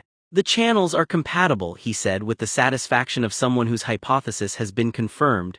"Different energy, same pathway architecture, interesting. Could you cast through it?" He thought about this seriously. "Maybe with the right intent, but I don't think I'd need to." He sat back on the desk. "My techniques don't require a focal point. Chakra is its own medium." He paused. "It's more that I was curious whether magic and chakra are fundamentally the same thing expressed differently, or genuinely different things that happen to use similar channels." "And different things, same channels," he said, "like 2 different languages using the same alphabet." She looked at him with the expression she was using more frequently, the one she'd started with as assessment and had gradually become something else. Something that was looking for what was there rather than classifying it. "How old are you?" she asked. 15. "You think like someone much older." "I've had some accelerated experiences," he said dryly. She almost smiled, then actually smiled, brief, genuine, unguarded in a way that she didn't bother to contain this time. Again with the understatement. "I'm working on it," he said. "Actually, no, I'm not. I've decided understatement is fine. Full transparency about everything is exhausting." This time she did laugh, not the controlled almost version but a real one, quick and bright, that left something lighter in the room when it faded. She covered it quickly, turning back to her practice space, but it had been there, fully, without apology. He watched her turn back to her work and didn't say anything, because it didn't need saying. The room had already heard it, and so had he and so had she, and some things were better left to exist in the space where they happened rather than be named and pinned down like a butterfly in a case. They worked for another hour in the kind of quiet that had texture and warmth to it, her practicing her charms. Him running chakra control exercises that occasionally produced small, intricate constructions, a bird made of light, a rotating sphere, once a miniature version of something that looked like it might be a fox curled in a circle that dissolved as quickly as they came. Neither of them directed the other again, but occasionally one would glance at what the other was doing and nod, and that was its own kind of conversation. Friday arrived with the specific energy of a castle that had been indoors through bad weather and was developing opinions. Naruto was in the entrance hall when the confrontation happened, which was not his fault, though the outcome was very much his doing. Draco Malfoy had a particular talent for finding the worst possible moment to say the worst possible thing, and he deployed this talent with complete reliability in the entrance hall at 4:15 when Fleur was walking through with Celine and two other Beauxbatons girls, returning from their allocated practice time at the lake. Still carrying the half-breed champion, Malfoy said, loudly enough to be clearly directed at Fleur, while maintaining the technical possibility of deniability. He was flanked by Crabbe and Goyle, who functioned as punctuation. I heard Beauxbatons was desperate, but I didn't think they'd go this far. Fleur didn't stop walking. Malfoy, emboldened by this and by the audience that was materializing in the way audiences always do for potential conflict, stepped into her path. No response, too good for it or just not clever enough to have one. Fleur stopped, turned to face him with the unhurried calm of someone who is deciding how much of her time something is worth. I have a response, she said in a voice that was perfectly pleasant and room temperature. I simply find the source insufficiently interesting to deliver it. She made to walk around him. Malfoy's hand moved to his wand, not drawn, just touching it, the specific gesture of someone who wants the gesture seen. You're a guest here, he said. Guests should know their place. Naruto, who had been watching this from 12 feet away, moved. He didn't reach for anything, he didn't raise his voice. He walked between Malfoy and Fleur with the same ease he walked into most situations, unhurried, direct, no theater about it, and stood in the space he created and looked at Malfoy with those blue eyes that were, at this particular moment, not the warm, easy blue of his normal expression but something considerably flatter. Move, Malfoy said. No, Naruto said just that, one syllable, no elaboration, completely steady. You're the Beauxbatons freak, the one without a wand. Malfoy's lip curled. Are you going to breathe chakra at me? I wasn't planning to do anything to you, Naruto said. You're going to put your hand away from your wand, you're going to step back, and then we're all going to go on with our days. That's the whole plan, very simple. Or what? There's no or what, Naruto said with the particular quality of someone who doesn't need to threat because the statement is already complete. I'm not threatening you, I'm telling you what's going to happen. There's a difference. Something in the room had changed. Not dramatically, no flickering lights, no atmospheric demonstration. Just the quality of Naruto's stillness. The complete absence of anything defensive in his posture, the way he occupied the space in front of Malfoy like whether rather than like a person waiting for something to happen. A few students nearby took a small, unconscious step back. Malfoy's hand moved away from his wand. Not a capitulation, his expression remained hostile, his chin remained elevated but a recalibration. The particular move of someone who has assessed a situation and decided the numbers don't add up in the direction he'd hoped. You're not worth my time, Malfoy said to Naruto, to Fleur, to the general air in a way that covered the retreat with enough noise to preserve dignity. He walked away. Crabbe and Goyle followed like commas after a statement. Naruto watched him go for a moment, then turned back to Fleur with the same easy expression he always wore. Sorry for stepping in, he said. You were handling it. I was, she agreed, but I didn't dislike the assistance. Celine was staring at Naruto with an expression that Fleur recognized from the carriage and the feast and every public space they'd shared, the expression people wore when they'd expected something and gotten something else. You weren't afraid of him at all, Celine said. Why would I be? Naruto said, genuinely curious. He's a Malfoy, she said. His family has considerable influence. In the magical world, I've faced things considerably more dangerous than a boy with a name, Naruto said without superiority, just as a comparative statement. Fear is for things that can actually hurt you. He couldn't, he shrugged, not worth the energy. Fleur was watching him with the expression she'd worn in the training room, not assessing anymore, past that, into something that was simply paying attention. Thank you, she said, precisely, specifically. Any time, he said, and meant it without condition. Saturday brought Dumbledore. Naruto was on his rooftop again early morning, but this time Dumbledore appeared really with the soundless economy of someone who had been apparating for 60 years and treated it as casually as opening a door. He had 2 cups of tea and offered one without preamble. Naruto took it. "You can get up here." "I'm the headmaster," Dumbledore said simply, settling into a sitting position beside him with a flexibility that was surprising and then immediately not surprising. "I can generally go where I feel I'm needed." They sat for a moment, looking out over the grounds. The snow was still heavy, the lake a dark mirror in the white landscape, the forest a dark mass at the edge of everything. "Professor Moody came to speak with me," Naruto said. "I know," Dumbledore said. "What he said had useful information inside a frame designed to make me feel isolated and subsequently useful to whoever he represents." Naruto held his teacup in both hands, feeling the warmth. He was trying to establish that I had no protection and then imply he could provide some. "That is an astute reading. Is Moody someone you trust?" Dumbledore was quiet for a moment, not the pause of evasion but of precision. "I trust the real Alastor Moody implicitly. He is one of the finest aurors this country has produced." A pause. Whether the person currently occupying his position is the real Alastor Moody is a question I am still carefully examining. Naruto looked at him. "You already suspected." "I had concerns," Dumbledore said. "Alastor is a suspicious man by nature and by profession. Some of his recent behaviors have exceeded even his established parameters." He looked at Naruto over his half-moon glasses. "What you felt at the goblet, the presence?" "An intent," Naruto said. "Practiced, old, not a student." Dumbledore was quiet for another moment. "I want you to be careful, Naruto. Not hidden, I wouldn't ask you to make yourself smaller, but careful. Whoever is operating inside this castle has a specific goal and considerable patience. They will look for leverage." "The people I care about," Naruto said. "That is the traditional methodology, yes." Naruto drank his tea. "So I should be worried about Fleur. She is the person you spend the most visible time with," Dumbledore said. "Visible connections are visible pressure points." "Then I'll be more careful about making her a visible connection." "That," Dumbledore said with something warm in his voice, "is not quite what I meant. Hiding who you care about solves nothing and costs you something real.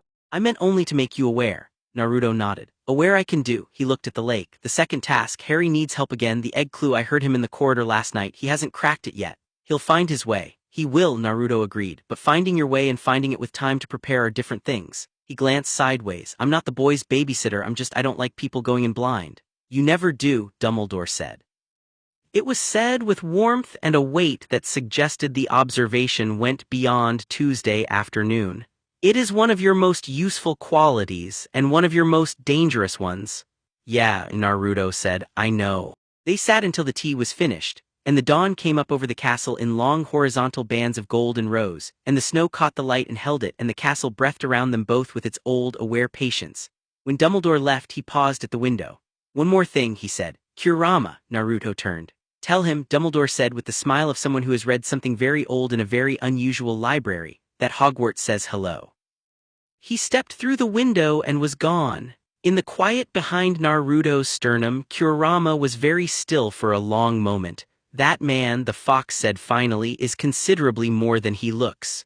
"Yeah," Naruto agreed, "I know." "I like him," Kurama said grudgingly with the maximum possible resistance. "Don't tell him." "Wouldn't dream of it," Naruto said, smiling at the winter sky. Below him the castle settled into its morning sounds, doors opening, feet on stone, the distant percussion of 500 people beginning their day, and Naruto sat in the cold, clear light and paid attention to all of it. The shape of the problem, the people inside it. The one presence that kept moving wrong against everything else, patient and hidden and not yet done. He was patient too. He had, after all, learned from one of the best. Chapter 4, The Night We Weren't Watching. The Yule Ball dress robe situation became a problem approximately 6 days before the event, when Madame Maxime announced at dinner that the Beauxbatons delegation would be attending in formal school colors, and that anyone representing the school who appeared in anything other than the designated silk blue would be answering to her personally and at length. Naruto looked down at his orange jacket. "I'll find something," he said. "You will not find something," Fleur said. "You will wear whatever you first locate that technically qualifies as formal, and it will be a disaster. I have good instincts for clothing." She looked at him, at the jacket. At the jacket's collar, which had a new addition since the dragon task, a small scorch mark that he'd apparently decided added character. "You will come with me," she said, "and you will wear what I tell you to wear without argument. That seems like a lot of trust to place in someone else's fashion judgment. My fashion judgment, she said precisely, is considerably superior to yours. I mean statistically, Naruto. Yeah, okay, he said. They went into Hogsmeade on Saturday with Saline, who came along ostensibly as company and practically as a witness to whatever was about to happen in the formal robes section of Gladrag's wizardwear. The village was decorated for winter in a way that was genuinely extravagant, lights strung between every building, the windows of every shop breathing warm gold against the snow, honeydukes emitting a smell that was aggressively seasonal.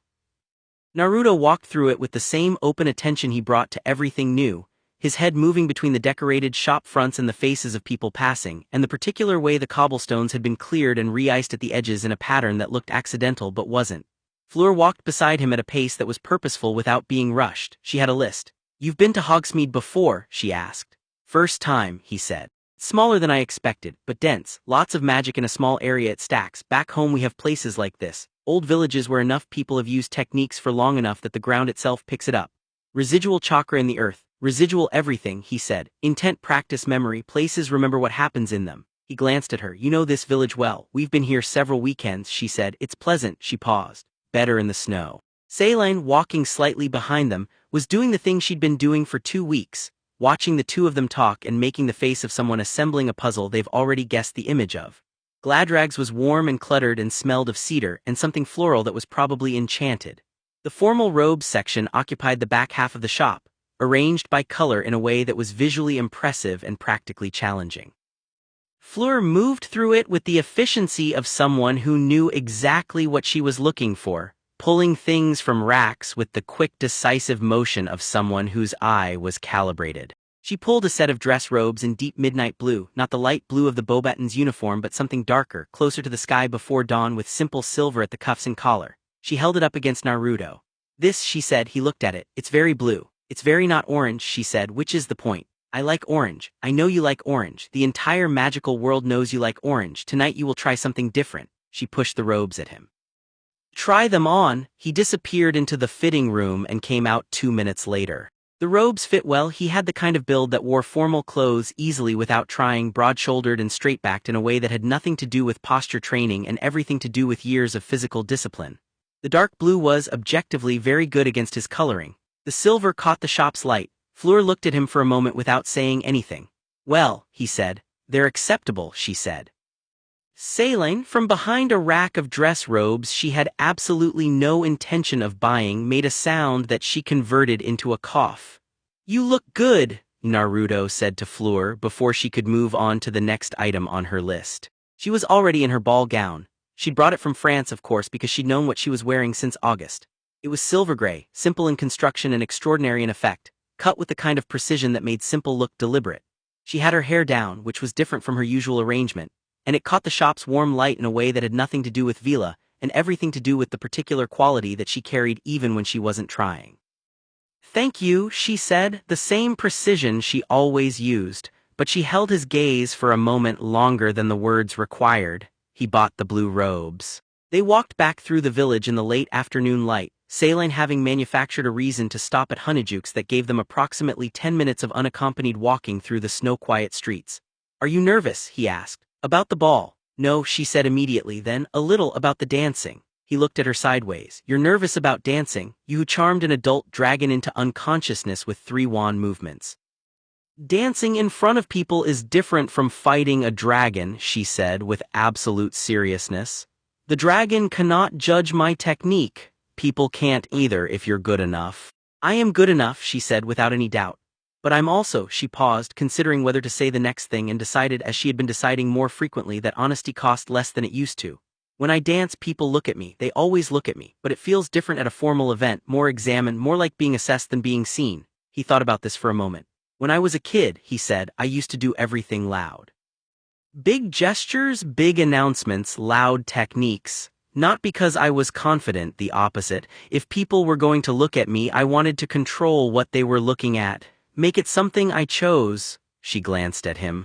Now I mostly just do what I'm doing and let people see whatever they see." He shrugged. "It took a long time to get there, but the thing I figured out was that the people worth impressing aren't actually impressed by the performance. They're interested in what's underneath it." She was quiet for a few steps. The village was settling into its early evening sounds, doors opening and closing, the distant warmth of the 3 broomsticks. When we dance, she said, don't let me think about the room. Easy, he said, I'll give you something else to think about. Such as how bad my dancing is, he said. It'll be a significant distraction. She laughed, the full one, uncontrolled, real, and it went out into the cold air and the snow caught it and the village was brighter for 3 seconds because of it. The Great Hall on the night of the Yule Ball was something else entirely. Whatever the enchantment team had done to the space, and they had clearly done everything, it had transformed the hall from a large, functional room where people ate to something that looked like the inside of a winter dream. Ice sculptures everywhere, each one lit from within with a warm white light. The ceiling doing its best interpretation of a clear winter sky. Tables arranged around a dance floor of polished wood that reflected everything above it so that standing on it felt like standing in the sky. A stage at one end where the Weird Sisters were setting up with the efficient chaos of musicians who have played enough venues to know exactly which chaos was productive. Naruto arrived at the entrance and stopped for 1 full second. It's something, isn't it? Said Harry, appearing at his elbow. Naruto looked at him. Harry was in dress robes that had clearly been bought with care and were still not quite right, and he had the expression of someone who was trying not to be nervous and was not entirely winning. Beside him was Parvati Patil, who was wearing robes the color of bright flame and looking very beautiful and slightly resigned to the fact that her date's attention was going to be unevenly distributed throughout the evening. Are you doing okay? Naruto asked him. Fine, Harry said in the specific way people say fine when they are navigating something difficult and have decided tonight is not the night to talk about it. The Hermione situation, Naruto guessed. Harry looked sharply at him. How do you? You've been walking past the library 6 times a day since Tuesday and she hasn't been in it, Naruto said. You know she went with Crumb, you're dealing with it. I'm not, it's not, Harry stopped. Ron's the one who's bothered by it. Ron's bothered and you're bothered about Ron being bothered and neither of you have said anything to each other about any of it. He wasn't unkind about it, just direct. You should talk to him. Tonight, maybe not tonight, Naruto conceded. Tonight is for dancing. I can't dance, Harry said. Neither can I, Naruto said. We'll figure it out. Then Fleur arrived. She came down the entrance stair with Saline and 2 other Beauxbatons girls, and the silver-gray gown moved the way she moved, unhurried, precise, with the quality of something that knows exactly what it is. Her hair was arranged differently from the shop, partly up, partly down, some specific French architectural achievement that had clearly required time and effort and looked entirely effortless. She was carrying herself the same way she always did, back straight, chin level, but something in her face was slightly more open tonight. Less armor. Not because she'd taken it off but because Naruto thought she decided this particular evening didn't require as much of it. She reached the bottom of the stairs and found him standing there in the dark blue robes, and she looked at him briefly, with an expression that passed through her face too quickly to be performed, genuine, unguarded, something warm that she reassembled into composure almost immediately but not quite fast enough. You look nice, she said. You look, he started and paused and did the thing he sometimes did where he actually found the right word instead of the easy one. Complete, he said. Like you're exactly what you meant to be tonight. She went very still for a moment, then, that is a very unusual compliment. Was it bad? No, she said quietly. It was very good. She offered him her arm. Come, before the champions' procession. The procession opened the dancing, which meant Fleur danced the first song with Cedric, formal tournament protocol, and Naruto stood at the edge of the floor with a glass of something fizzing and watched. He watched Cedric, who was a good dancer and knew it, and he watched Fleur, who was a better dancer than Cedric and also knew it. And he watched the room watch Fleur with the familiar pattern, men with blank, enchanted expressions, women with varying degrees of admiration and irritation. And he watched one person who was watching with neither admiration nor enchantment. Moody Crouch, his brain corrected whatever was wearing Moody's face, stood at the edge of the room in the shadows near the side entrance, the magical eye making its rotation, and he was watching Naruto. Not Fleur, not the champions, Naruto specifically. Naruto raised his fizzing glass very slightly. The magical eye stopped rotating. Naruto looked away, turned toward the dance floor, and let his chakra sense expand just enough to keep tracking the man behind him without making it obvious. Crouch didn't move for another 3 minutes and then drifted toward the punch table in a direction that took him past Naruto. Enjoying the evening, the moody voice said, not quite a question. Very much, Naruto said pleasantly. The Delacour girl, Crouch said, as if making idle conversation, as if his eye wasn't tracking every micro-expression. She's important to you. She's a friend, Naruto said, keeping his voice easy. Friends are useful, Crouch said, and vulnerable. He let that sit for exactly the right length of time, not too long, not too short. There are forces gathering, Uzumaki, that make the warm moments of a school dance feel temporary. You should be thinking about what comes after, who you'll be standing with. I think about that all the time, Naruto said. I'm standing with the people who deserve it, that's always been my whole plan. Loyalty is admirable, Crouch said, it's also exploitable. Only if it's blind, Naruto said, mine isn't. The magical eye made one full rotation. The Dark Lord returns, Crouch said, quieter now, a register lower, not quite a whisper but heading there. When he does, and he does, boy, not if people like you will need to make a choice, the old powers or the new order. Your chakra outside every system, outside every protection. You'll want to be on the side with more of both. Naruto turned to look at him directly for the first time in the conversation, not aggressively. Just looked at him with those blue eyes that were doing the flat level thing they did when the warm exterior went temporarily offline and what was underneath showed. I've heard versions of this speech before, he said. Join the powerful side because the other side can't protect you. It's a good speech. It works on people who are afraid. He picked up his glass. I'm not afraid of your lord, and I've never needed protection from anyone. He walked toward the dance floor. Behind him, Crouch stood very still for a moment with the eye tracking Naruto across the room, and something moved behind that borrowed face, not anger, not frustration, something more clinical. A man recalculating. A man who had understood that the direct approach was fully exhausted and was already 3 steps into the next method. The first song ended. Fleur found Naruto at the edge of the floor. You had a conversation with the moody professor, she said. You noticed. I always notice what's happening in the room, she said, even when I'm dancing. She looked at where Crouch's Moody had been standing, now empty. He approached you. Second approach, Naruto said, more direct this time. Tried to use you as leverage. Her expression sharpened, not alarm, but a specific calibration of attention. What did he say? That you were vulnerable. That my attachment to you could be exploited. He said it without drama. I told him my loyalty wasn't blind. He didn't love that answer. Fleur was quiet for a moment, processing. He is not actually moody, she said. It was not a question. No, Naruto agreed. How long have you known? Since day 3, the energy signature is wrong. Same frequency in different packaging, like a very good translation of a book that still uses different word rhythms than the original. He watched the room. Dumbledore knows, or suspects. Something is in motion around Harry and the tournament. Whatever this person wants, it's not finished yet. The third task, she said, that's my guess. She stood beside him, both of them watching the room, not anxiously, not performing calm, just 2 people who had spent enough time in genuine danger to know the difference between a threat and a problem and to treat each one with its appropriate level of seriousness. So, she said after a moment, we're at a ball. There is a disguised operative nearby. Someone intends Harry harm. The Dark Lord is apparently returning. She looked at him. Are you going to ask me to dance? He looked at her. Something in his chest did the specific thing it had been doing with increasing frequency over the past 3 weeks, which was warm, straightforwardly, uncomplicatedly warm. Yeah, he said. If you still want to. I still want to, she said. He offered his hand. She took it. His dancing was, as advertised, not good. He was not uncoordinated, his physical discipline was too deep for that, but he had precisely 0 formal training and approximately 7 minutes of instruction from Celine in the corridor before the ball, which had covered the basic frame and 1-step pattern and nothing else. He led with his weight wrong on the first turn, caught it, adjusted, lost it again on the second. Fleur guided without appearing to guide. A slight pressure here, a shift in weight there, the corrections invisible enough that he was learning without being corrected, which was, he thought, a particular kind of skill. You're teaching me, he said. I'm dancing with you, she said. You're learning, these are different things. Is that Veela teaching methodology or just Fleur Delacour methodology? Just mine, she said, and the word just carried enough weight to make clear it was, in her view, sufficient. He got better through the song. Not good but serviceable and improving with each pass across the floor, because he learned physical things quickly and because being close to her was an excellent motivator.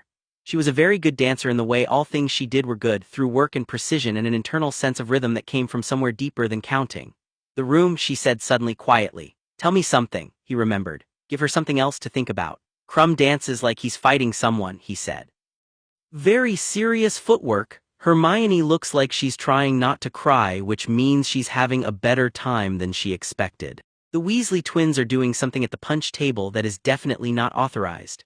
He turned her smoothly, better than the last one. Ron Weasley has been watching Hermione and Crumb for 45 minutes and is becoming increasingly catastrophic. Harry knows and is trying to figure out what to do about it. A pause. The fake Moody left 12 minutes ago. He went toward the 3rd floor corridor. I'm going to need to check that after the ball. You are, she said, completely incapable of being at a dance without also running surveillance. It's a talent, he said. It's annoying, she said, but the word came out wrong for annoyed. Also, the turn. Shift your weight to the outside foot before the rotation. He did. The turn was much better. There, she said. See, he said, we make a good team. She looked at him close range, the particular proximity of dancing which had its own rules and its own honesty. The ice sculpture's light moved across her face in slow patterns. Yes, she said, I think we do. Fleur, he said. Yes, he said the next thing quietly, in the way he said things that were real rather than easy. I'm going to be honest with you about something because I think you deserve honesty and I think you already know anyway. She held his gaze. Go on. I like you, he said. Not just as the person I came with tonight or the person I eat breakfast near or the person who corrects my footwork. You specifically, the way you think, the way you work, the way you're more than everything people see when they look at you. He didn't look away. I wanted to say it clearly so there's no ambiguity. Fleur was quiet for 3 full seconds, which was from her a very long time. I know, she said, I have known for some time. She held his gaze. I like you too, specifically. She said the last word with precision, as if placing it exactly where it belonged. You are the first person who has been honest with me without wanting something from the honesty. I want you to know, he said. Yes, she said, that's what I mean. Something softened, not her composure, not her carriage, but something interior, a loosening of something held a long time. That is precisely what I mean. They danced through the rest of the song without talking, and it was the good kind of silence, the kind that doesn't need filling, that has its own weight and warmth, that two people can share without losing anything. The third floor corridor was dark and quiet when Naruto got there, which was after the ball had wound down, and the students had dispersed in the glowing, overwarm, overcaffeinated way of people who have stayed too long at an event, and are processing too many things at once. He moved through it the way he moved through everything when he was looking for something. Quiet, unhurried, chakra sense extended in a passive sweep. The something he was looking for wasn't there anymore. But what was there was a residue, a trace of the specific energy signature he'd been cataloging for weeks, concentrated in a particular section of the corridor near a suit of armor whose base was very slightly misaligned from its original position. Someone had stood here recently and done something. Not a violent something. A careful, deliberate something. He crouched and examined the floor without touching it. The flagstone here had a quality that his chakra sense read as recently opened. Recently closed, a trapdoor or something like one. He rocked back on his heels and thought about this. He thought about what Crouch had said about the third task. He thought about the timing, 3 weeks to the task, 2 weeks to the second, the tournament proceeding on its schedule with its real agenda running underneath. He thought about Harry asleep in Gryffindor Tower. He stood up, not tonight. He didn't know enough yet, and going down an unknown passage without intelligence was the kind of move that satisfied nothing and risked everything. He needed more information first. But he looked at the suit of armor for one long moment, feeling the cold of the corridor and the ancient stone and the particular quality of a place where something was about to accelerate.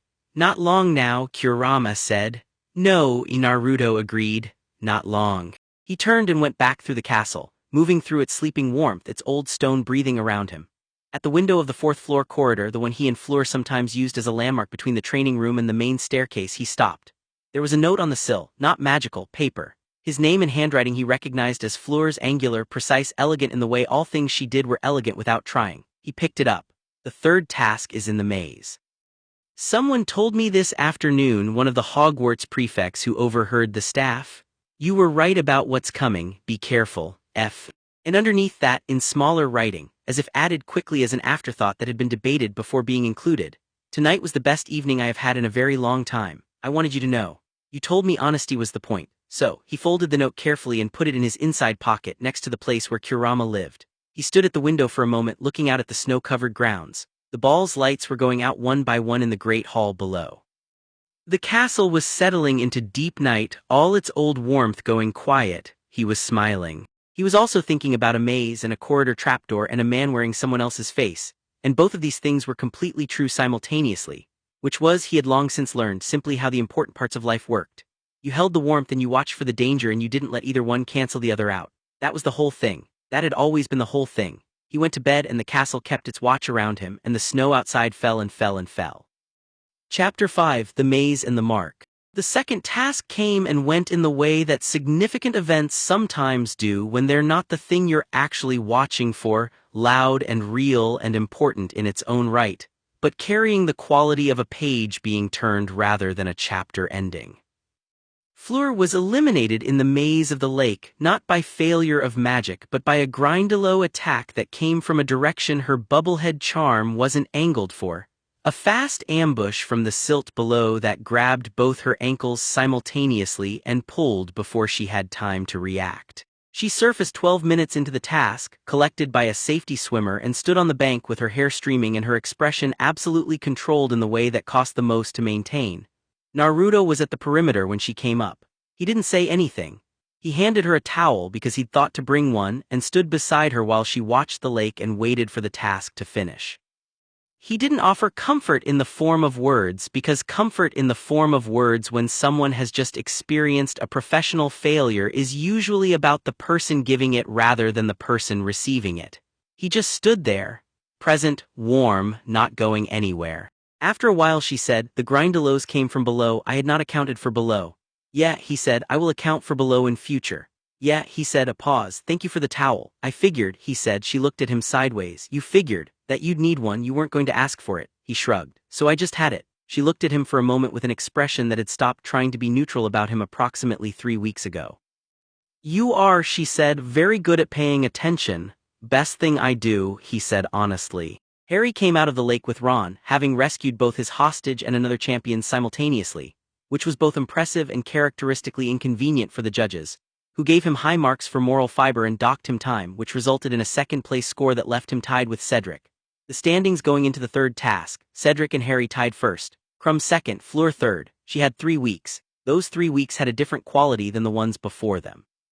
The castle felt it. Naruto felt the castle feel it, which was not something he could explain to anyone who asked, and so he stopped trying. The stone was more aware. The magic that ran through the walls hummed at a slightly different frequency, the way a held breath changes the sound of a room. Something was coming, and the building, in its old patient way, knew it. Crouch didn't approach him again. That was the tell. A person who had run out of approaches and was recalibrating didn't need more conversations. They needed to execute whatever they'd decided on while the conversations were buying time. Naruto tracked his movements through the castle using passive chakra sense, building a map of routines and deviations. The man was consistent, too consistent, with the rigidity of someone maintaining a performance that required constant attention. And once every 3 days, without variation, he went to the third-floor corridor. Naruto went to Dumbledore. He laid out everything: the energy signature at the goblet, the corridor trapdoor, the 2 conversations, the pattern of movements, the feeling that had been sitting in his chest like a stone since the welcome feast. He didn't editorialize. He just gave Dumbledore the information in the order he'd gathered it and let the man assemble it himself. Dumbledore listened without interrupting, which was the mark of someone who already had context and was filling in gaps rather than building from nothing. When Naruto finished, Dumbledore was quiet for a long moment. "You've been very careful," he said. "I've been watching," Naruto said. "Not the same thing." "No," Dumbledore agreed. "It's not." He looked at his desk, at his hands old and scarred in one specific place that Naruto had noticed but not asked about. "What I am about to tell you is information I am sharing because you have earned it, and because the situation is beyond the point where keeping it from you serves anyone." He looked up. The man wearing Alastor Moody's face is Bartemius Crouch Jr. He is a Death Eater, a devotee of Lord Voldemort who was believed to be dead. He is not dead. He has been here all year under Polyjuice Potion, executing a plan whose goal is to deliver Harry Potter to Voldemort at the conclusion of the third task. The room was quiet. "The Triwizard Cup," Naruto said. "It's a portkey." Dumbledore looked at him sharply. "How did you know that?" "I didn't, but if the cup is the prize and the goal is to get Harry to a specific location at a specific moment, making the cup the transport mechanism is the most efficient design." He looked at the headmaster steadily. "He's going to touch the cup and disappear." "Yes, you can't just remove the cup. Without evidence sufficient to act on officially, removing it would alert Crouch that he's been identified and he would simply find another method." Dumbledore's voice was even, but underneath it was the specific quality of someone who has been managing a situation with insufficient tools and knows it. "We are in a position of needing to allow the task to proceed while protecting Harry within it." "The other champions," Naruto said. "Cedric and Mr. Crumb are also at risk inside the maze. Crouch has prepared obstacles. I have augmented the maze's internal wards, but there are limitations to what can be done subtly." Naruto sat with this for one moment. One clean, complete moment in which he assessed the shape of the problem, the available resources, and the gap between them. I'm going into the maze, he said. You are not a champion, Dumbledore said, which was information rather than prohibition. No, Naruto agreed, which means I'm not in Crouch's plan, I'm outside the mechanism. He looked at the headmaster. If I go in when the task starts, he won't expect it. He'll be managing Harry. He won't be watching for a variable he doesn't have a plan for. Dumbledore was quiet for a long moment. Something moved behind his eyes that was not quite worry and not quite pride and was, perhaps, both of those things at once. The maze is dangerous, he said. The obstacles inside are not calibrated for someone outside the tournament. They will not treat you gently. I'm not asking them to, Naruto said. Another long silence. I cannot officially sanction your entry, Dumbledore said. Okay, Naruto said. I can, however, ensure that there is a section of the maze's eastern perimeter where the initial wards are marginally thinner than the others. He paused. Purely as a result of the difficulty of maintaining perfectly even magical distribution across a large constructed space. Purely, Naruto agreed. Dumbledore reached into his desk and produced a small object, a compass plain brass that spun its needle not to magnetic north but to something else.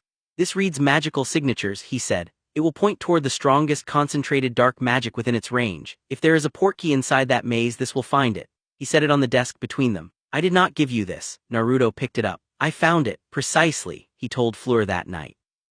Not everything, not Dumbledore's confidence, not the portkey theory as stated, but enough. She needed to know because she was going into that maze as a champion, because she was going to be in the same space as whatever Crouch had prepared, and the idea of her walking into it without the information Naruto had was not something he was willing to accept.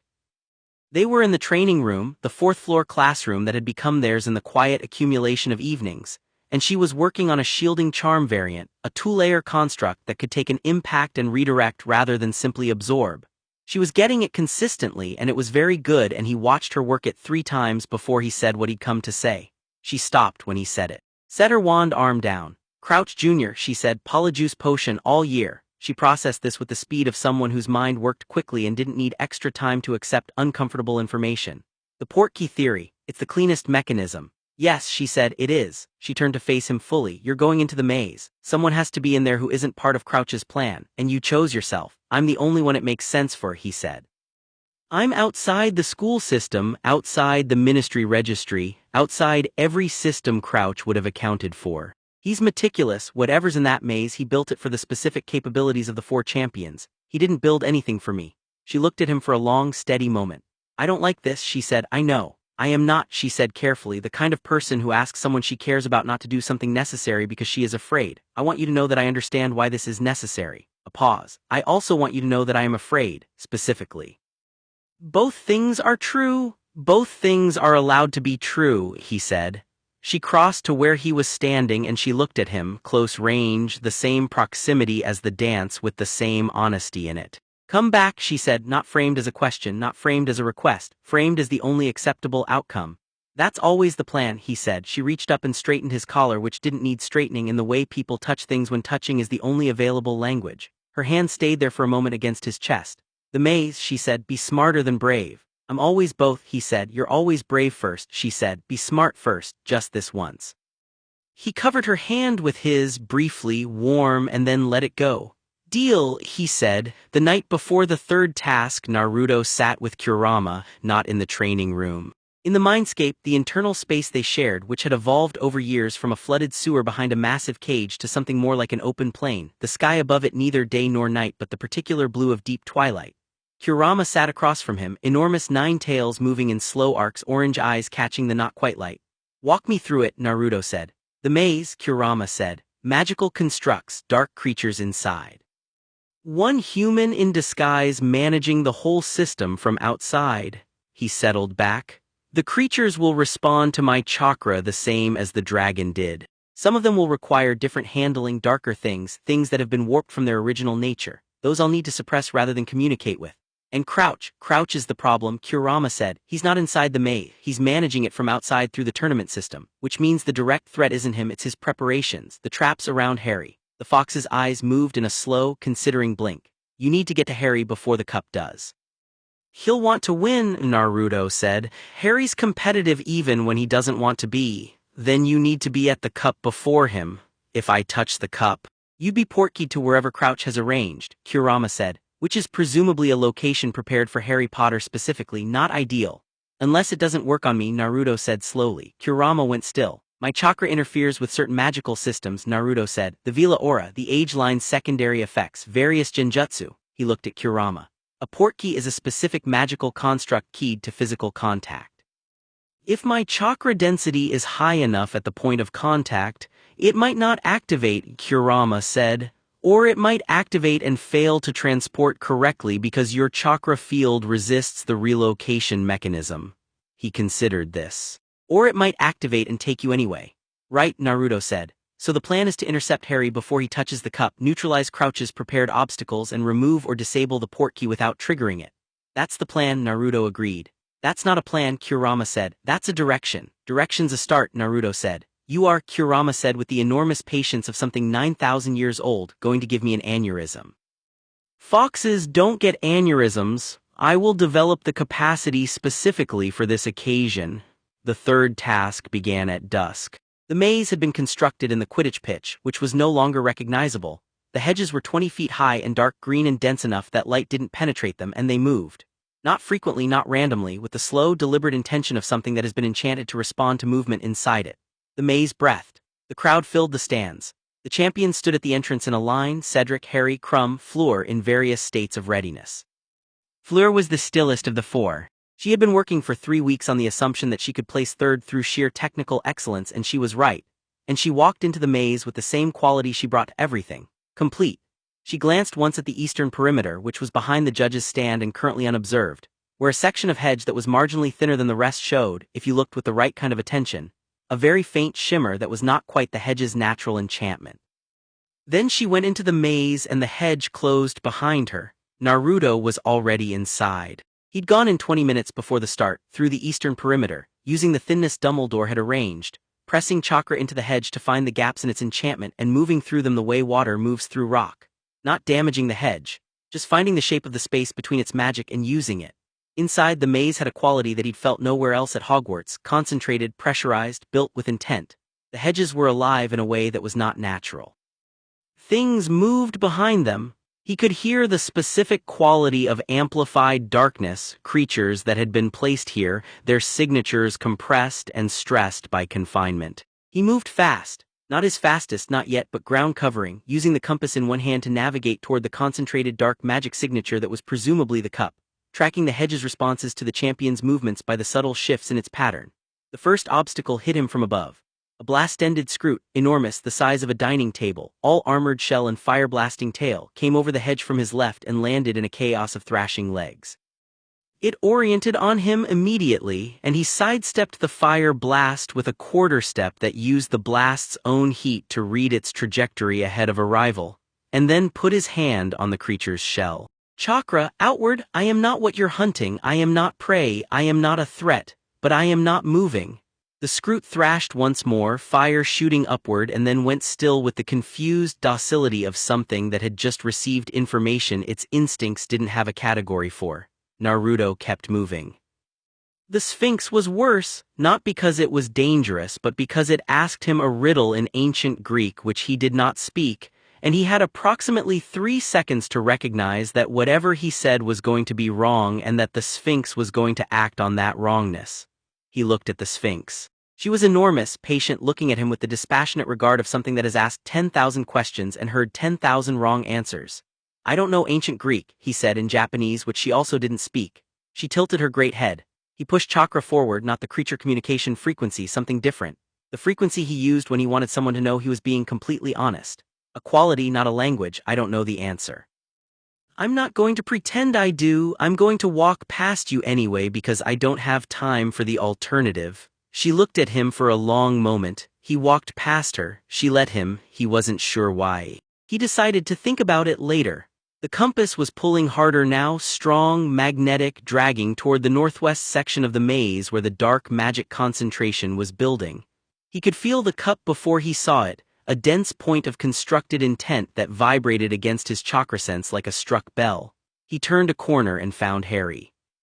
Harry was on the ground, on one knee, with his wand up and a curse trail still visible in the air above him, Someone had hit him with something that had knocked him sideways, and he was getting back up with the specific stubbornness of someone who has learned to get back up before the situation fully processes. Crumb was standing 15 feet away, and the expression on Crumb's face was wrong. The eyes were there, dark, forward, focused, but the focus was wrong, pointed with the blank intent of someone under an imperious curse. Crumb, Naruto said. Crumb's wand came around. The Cruciatus missed Naruto by 6 inches because he was already moving. A lateral step that carried him offline from the cast line, closing distance simultaneously, and then he was inside Crumb's arm and his hand was on Crumb's wand wrist, and he channeled chakra through the contact point in a specific way, not harmful, not violent, just disruptive. A frequency designed to break external magical influence. Kurama's frequency, actually the same harmonic that had washed out the Veela aura on day 1, tuned finer. Crumb blinked, once, twice. His knees buckled slightly and Naruto caught him with his other arm. "You're okay," Naruto said. "Imperious, someone hit you with it, you're out now." Crumb looked at him with the dazed expression of someone who has just returned to themselves from somewhere very far away. "Potter," he said. I cast at Potter." "He's fine," Naruto said. "Harry." Harry had made it to his feet. He was bleeding from his upper arm. The Crumb under Imperious casting had clipped him with something minor, and his face was the specific shade of someone running on adrenaline and will. "What are you doing in here?" he said. You're not a champion." "No," Naruto agreed. "Crumb, can you stand on your own?" Crumb straightened. "Yes." He looked at his wand hand with an expression of profound self-directed anger. "I hurt him." "Wasn't you," Naruto said. "Someone did it to you." "Not your fault." He turned to Harry. "The cup is northwest of here, maybe 100 meters. Crouch rigged it as a portkey. It's going to take you somewhere you don't want to go." Harry stared at him. "How do you know Crouch?" "No time," Naruto said. "Cedric's in here too. We need to find him before he gets to the cup alone." "He's northwest as well," Harry said. "We separated about 10 minutes ago. He went left, I went right. Then we go northwest." Naruto looked at Crumb. "You need to go back, find the edge of the maze and get through it. Don't use the main entrance. Crouch is out there managing this, and if he sees you walking out early he'll know something went wrong." "How do I get through the hedge?" Naruto pressed his hand to the nearest section of hedge wall and channeled chakra in a specific pattern, not his personal signature but a resonance he'd mapped from the hedge's own enchantment over the last 20 minutes. The hedge pulled back, a gap barely wide enough for a person, and held. Crumb looked at the gap, then at Naruto, then stepped through without another word. The hedge closed. "That was impressive," Harry said. "Let's go," Naruto said. They found Cedric 60 meters northwest, standing at the edge of the clearing where the Triwizard cup sat on its pedestal, golden and quietly radiant, and he was looking at it with the expression of someone who has worked very hard for a very long time and can see the finish line and wants it very much. "Cedric," Harry called. Cedric turned.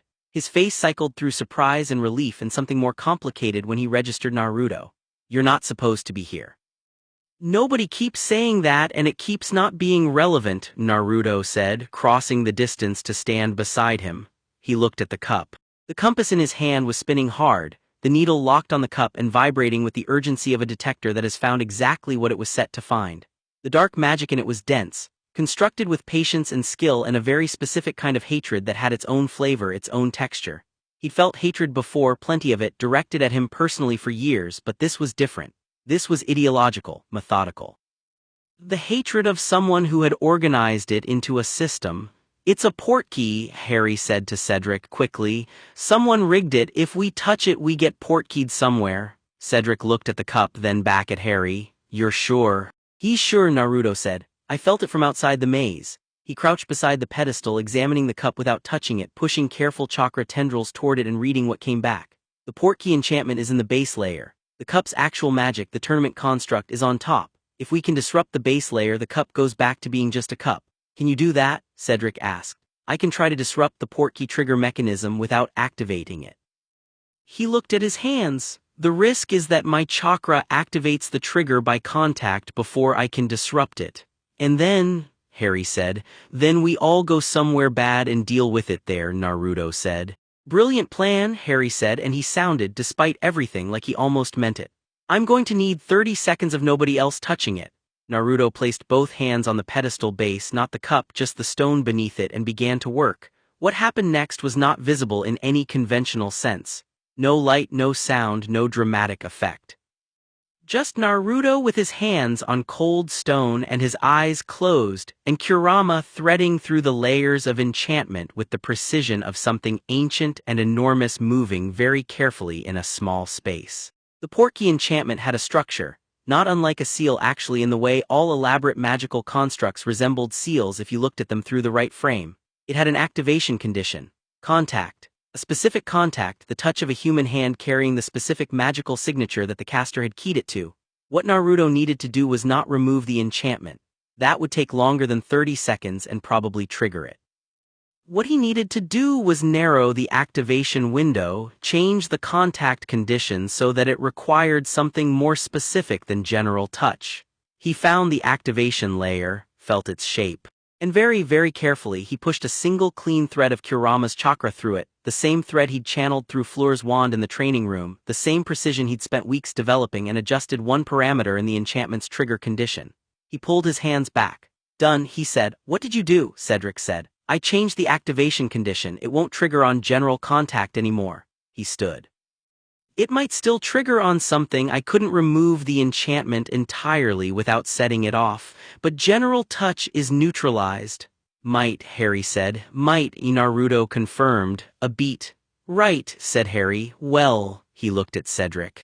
You found it first, you should take it. Cedric looked at him. We found it at the same time. I had help, Harry said. Take it together, Naruto said. Both of you simultaneously. They looked at him. If there's any residual trigger, it'll be confused by two simultaneous contacts with different magical signatures. Better odds than one person alone. He stepped back. Go. Harry and Cedric looked at each other. Some kind of understanding passed between them, the specific kind that passes between two people who have been thrown at the same problem long enough to trust each other in it. They reached for the cup at the same time. Nothing happened. Cup flared once, a wash of golden light that was its natural tournament magic completing, and the maze responded instantly, the hedges beginning to pull back, opening paths, the task's end mechanism engaging as the champions had reached the goal. The crowd noise filtered in as the hedges retracted, a wave of sound building from distant to immediate, rising as the opening maze revealed its champions standing alive and intact around their prize. Naruto exhaled. Good, Kurama said. Now the other problem.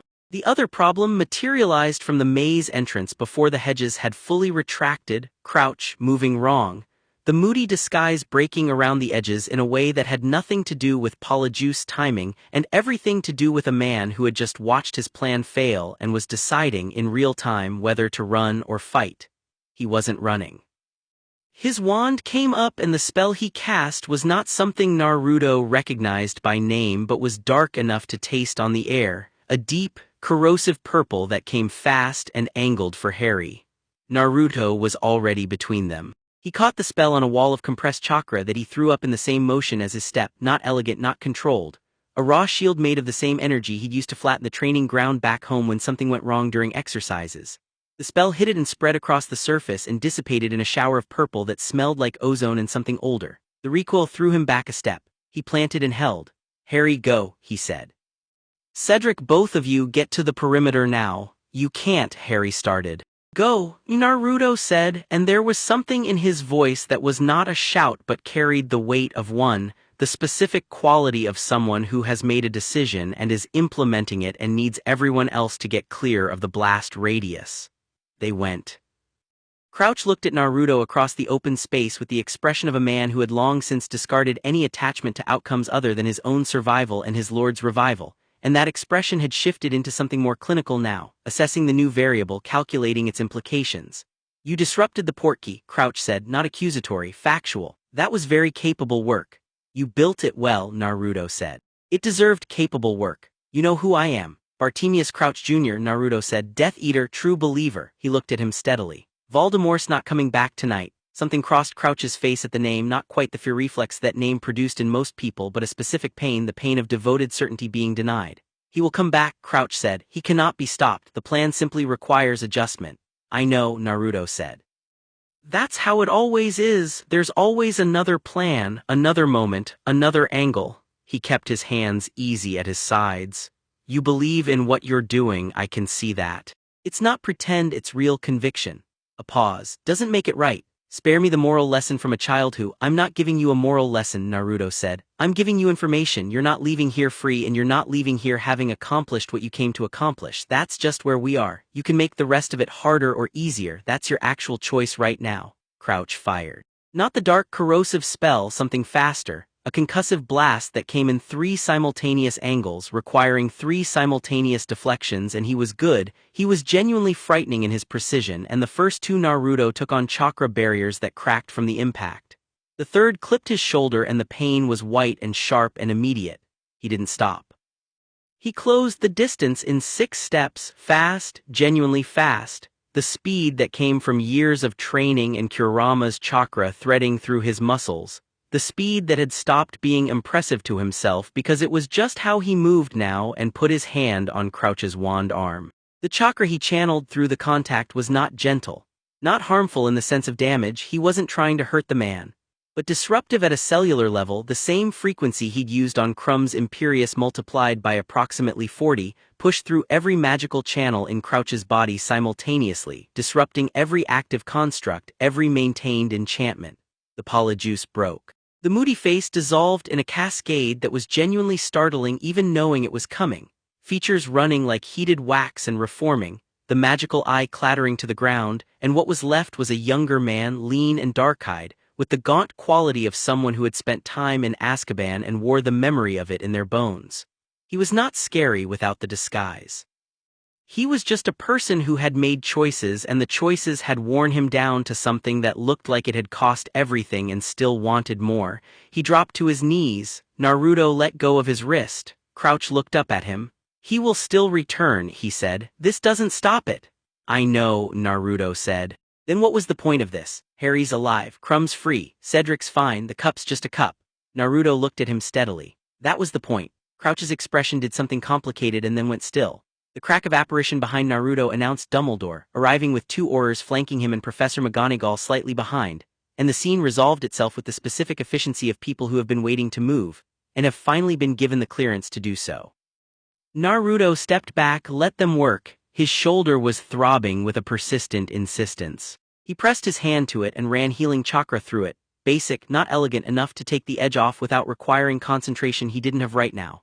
McGonagall appeared beside him with an expression that was doing several things at once, alarmed, impressed, exasperated, and something that might have been the specific fondness that forms for people who do necessary things in inadvisable ways. "Are you injured?" she said. "Shoulder," he said. "It's manageable." "You were inside the maze," she said, and the statement had the quality of an accusation that had decided not to fully commit. "The headmaster was aware," he said. She looked at him for a long moment. "Naturally," she said in the tone of someone who has worked with Dumbledore for 30 years and is no longer surprised by anything that turns out to have been anticipated. "Come with me, Madame Pomfrey. I need to check on. Harry is with Dumbledore, Crumb is with his headmaster, Diggory is with his father." She looked at him.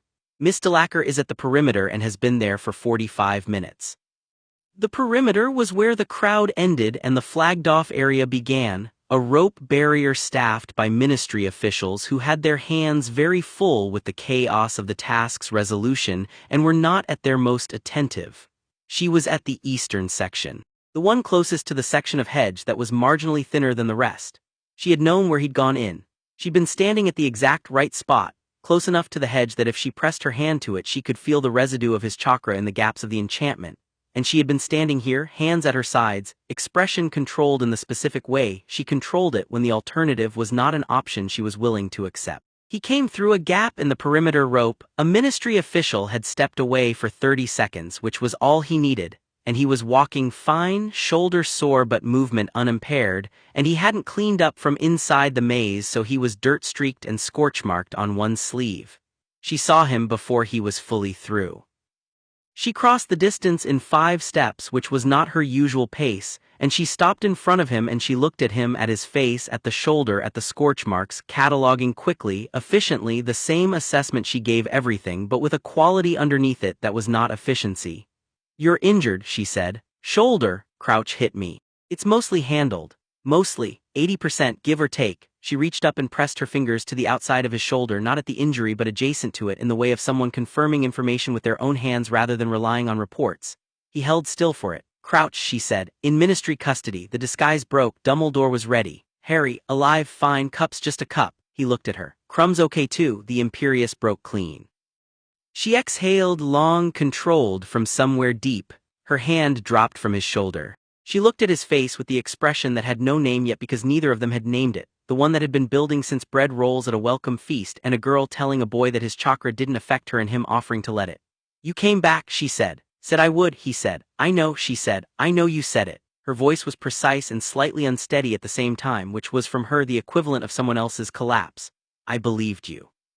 I still spent 45 minutes at that hedge." "I know," he said. "I felt you there, through the hedge, your chakra signature." She blinked. "You felt me. You've been near me long enough that I know it now, the way you know a sound you've heard enough times." He looked at her steadily. "It helped actually knowing you were there." She was quiet for a moment. Around them the perimeter was busy, people moving, officials talking, the controlled chaos of an event that had resolved into something no one was going to be able to fully explain in the post-task reports. The night sky above Hogwarts was clear and cold and full of stars. She stepped forward and with the same decisive precision she brought to everything, she put her arms around him. Not dramatically, not with ceremony, just contact. Her arms around his shoulders, careful of the injured one, her face briefly against the side of his neck. The hug of someone who has been holding themselves very straight for 45 minutes and has decided that enough is enough. He put his arms around her without hesitation. They stayed like that for a moment, just a moment, because she was Fleur Delacour and she was not going to be undone in a public area. And in that moment the maze and the portkey and Crouch and Voldemort's shadow falling across the whole evening receded to the appropriate distance, which was real but not immediate, which was coming but not now. Now was this. She stepped back, collected herself with the speed of long practice, looked at him with the expression that was, below its surface, fully visible to him in the way he read everything, warm and real and present. "Madame Pomfrey," she said. "Now." "Yes," he agreed. "And you will tell me everything that happened in that maze." "Everything," he agreed. She fell into step beside him, shoulder to shoulder, walking back toward the castle through the cold, clear night. And the stars above Hogwarts were very bright and very old, and the castle hummed its awareness around them both, and somewhere inside Naruto's chest, Kurama did something that was not quite purring and would never be described as such by either of them ever under any circumstances. The night was not over. Nothing was over. Voldemort's shadow was real and growing, and the world was tilting towards something that would require everything before it was done. But they were walking toward the castle, alive and together, and for right now, that was the whole world. Chapter 6. What remains? The castle was different after. Not visibly, the stone was the same, the staircases moved in the same infuriating patterns, the portraits gossiped in the same corners. But the quality of the air had shifted, the way air shifts after lightning. Something had discharged, and what was left was not calm exactly, but the specific charged stillness of a world that has just been shown something it cannot unsee. Voldemort had returned. Not at Hogwarts, the ritual had been performed elsewhere, in a graveyard that Harry had described to Dumbledore in a voice that was entirely too steady for what it was describing. Harry had touched the portkey after all, not because Naruto's disruption had failed, but because in the confusion of Crouch's capture a second trigger had activated. A failsafe that Crouch had built into the mechanism against exactly the kind of interference that had occurred. The cup had taken Harry anyway, and Harry had come back, injured, traumatized, and carrying information that Dumbledore had listened to, with an expression that aged him 10 years in 20 minutes. Naruto had learned this from Dumbledore the morning after, sitting in the same office, the same chairs, the lemon drops on the desk. He'd been quiet for a long time. "You disrupted the primary trigger," Dumbledore said. "Without that disruption, Harry would have arrived with no warning and no preparation. What you did gave him a fighting chance in a situation that should not have permitted one." He looked at Naruto steadily. "The failsafe was something I did not anticipate." Crouch was thorough. Naruto said. He was looking at his hands not with guilt but with the specific attention of someone examining a problem that isn't finished yet. Voldemort's back. "Yes, what does that mean for this school?" "It means," Dumbledore said carefully, "that the next year will require a great deal from everyone inside these walls and from people outside them." He paused. "It also means that the world you've encountered here, the magical world, is about to require the kind of clarity that only a crisis produces. People who have been comfortable will be forced to choose, and the choosing will define them." Naruto looked up. "And me?" Dumbledore considered the question with the seriousness it deserved. "You arrived here as a ward, an observer, someone passing through on the margins of an event that was not meant to concern you." A pause. "That is no longer an accurate description of your position." "No," Naruto agreed, "it's not. The days after were strange in the way that post-crisis days are always strange. The emergency is over but the wound is still fresh. and people handle fresh wounds differently. The Hogwarts students sorted themselves into believers and doubters, which was also the sort of thing that happened after lightning. This split between those who felt the charge and those who insisted it was just weather. Harry walked through it with the specific quality of someone who has seen too much too recently and is using function as a container for it. He went to classes, he ate meals, he was, from a distance, fine. Up close he had the look of someone whose eyes were carrying more than their expression admitted. Naruto found him twice in corridors, once near the library, once near the lake, and both times said nothing dramatic. Both times just walked with him for a bit. The way he'd learned was sometimes more useful than anything said. The third time by the lake Harry stopped and looked at the water. "You knew," Harry said. "Before the task you knew it was Crouch." "I had a strong guess," Naruto said. "Dumbledore had a stronger one. Why didn't you?" Harry stopped, restarted. "Why didn't anyone just take him down before it started?" No evidence that held up. And exposing him too early meant whoever he was working for found another route. Naruto looked at the lake. "We stopped the portkey from working cleanly. We stopped him managing the task from outside. We freed Crumb. We got Cedric through safe." He paused. "The failsafe was the thing nobody saw. That one's on me." "It's not on you," Harry said with a sudden heat. "I'm not being hard on myself about it," Naruto said. "I'm being accurate.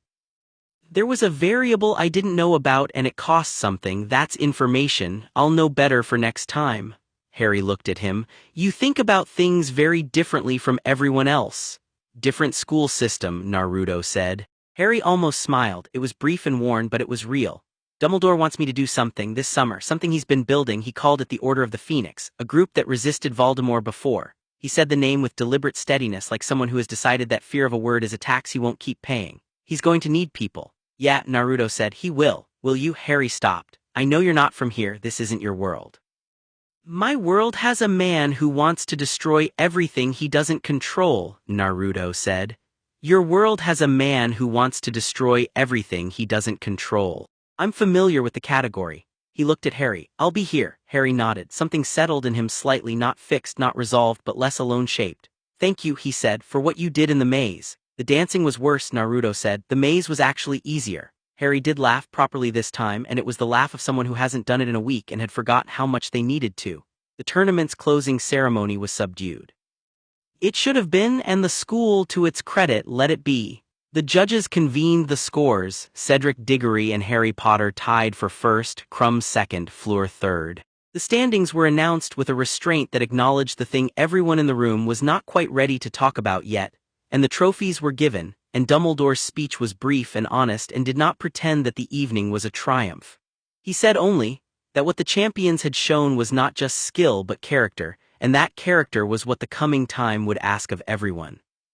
That the tournament had produced, in its chaos, something more valuable than a winner, proof that young people could face extraordinary circumstances and choose to help each other rather than simply survive. He looked at Fleur when he said this, and at Harry and Cedric, and his eyes moved briefly to the place where Naruto was sitting in the back row with the Beauxbatons delegation, wearing his blue dress robes from the ball and the scorch-marked orange jacket over the top of them, because he was who he was and some things were non-negotiable.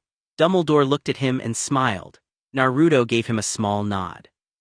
Fleur received her trophy and her score with the composure of someone who had processed the result privately and was presenting the finished version.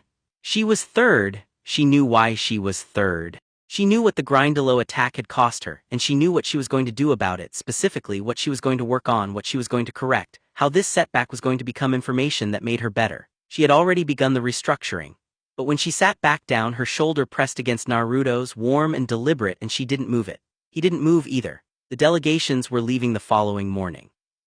This was information Naruto had been carrying for 3 days in the way you carry something you're not ready to put down. The Beauxbatons' carriage was scheduled to depart at 9, the Durmstrang ship at past. Students were packing. The school was in the specific emotional register of an ending, not sad exactly, but aware of itself in a way that only happens when the clock is visible. He packed very little because he'd arrived with very little. The scroll, the jacket, the blue robes folded carefully at the bottom of the bag. A small jar of pickled plums that a house elf had pressed into his hands on the last visit to the kitchens. Because they were his, the house elf had said firmly, and he was to take them. He took them. He went to find Hermione in the library because she deserved a proper goodbye and she was always in the library. She was at her usual table, surrounded by books she was returning rather than consulting, which was its own kind of goodbye. She looked up when he arrived and said nothing for a moment, which from Hermione was a complete sentence. "You're leaving tomorrow," she said. "9 o'clock, she nodded. "Will you come back to the magical world?" "Probably," he said. "Dumbledore and I had a conversation that I think is the beginning of a longer one." "Good," she said. "The Order will need people who operate outside the Ministry's framework." She said this with the calm confidence of someone who has already mapped the structure of the coming conflict and is preparing accordingly. "Victor said to tell you he respected you. He doesn't say that. I wanted you to know it meant something." "I know," Naruto said. He looked at her for a moment. "You'll take care of Harry." "Harry takes care of himself," she said with fond exasperation that was more affection than criticism. "I'll take care of making sure he has the information to do it well." "Same thing," Naruto said. She stood up and with the decisive efficiency she brought to everything she decided to do, she hugged him. Brief, firm, the hug of someone expressing something precisely. "Thank you," she said, "for the maze, for Harry, for all of it. Tell Ron he should say what he's thinking to the people he's thinking it about," Naruto said. "Before it takes too long." She pulled back, looked at him. "I'll tell him," she said, and there was something in her face that was not quite a smile and considerably more than neutrality. He found Fred and George in the entrance hall, apparently in the process of cataloging something that may or may not have been related to a significant prank architecture they were planning for the following year. They shook his hand with the enthusiasm of people who felt a genuine kinship and weren't embarrassed about it. "If you ever need anything from us," Fred said. "Anything at all," George completed. "Product testing," Fred said. "Collaboration, general chaos support." "I'll keep it in mind," Naruto said, which was honest because he genuinely would. He found Cedric near the Hufflepuff common room, alone for once without the usual corona of teammates and admirers. Cedric had the quality of someone who had come very close to something he didn't have a name for yet and was still deciding how to relate to it. He shook Naruto's hand and held it for a moment. "In the maze," he said.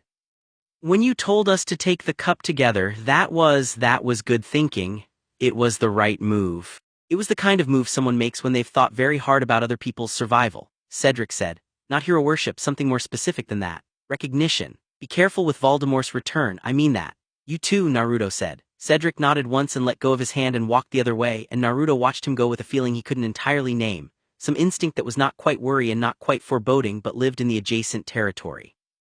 "Pay attention to that one," Kurama said. "Yeah," Naruto said. "I know." He couldn't sleep. This was not unusual when his mind had too much in it, which was most of the time, but tonight it had a specific quality, not anxious, not restless, just too full.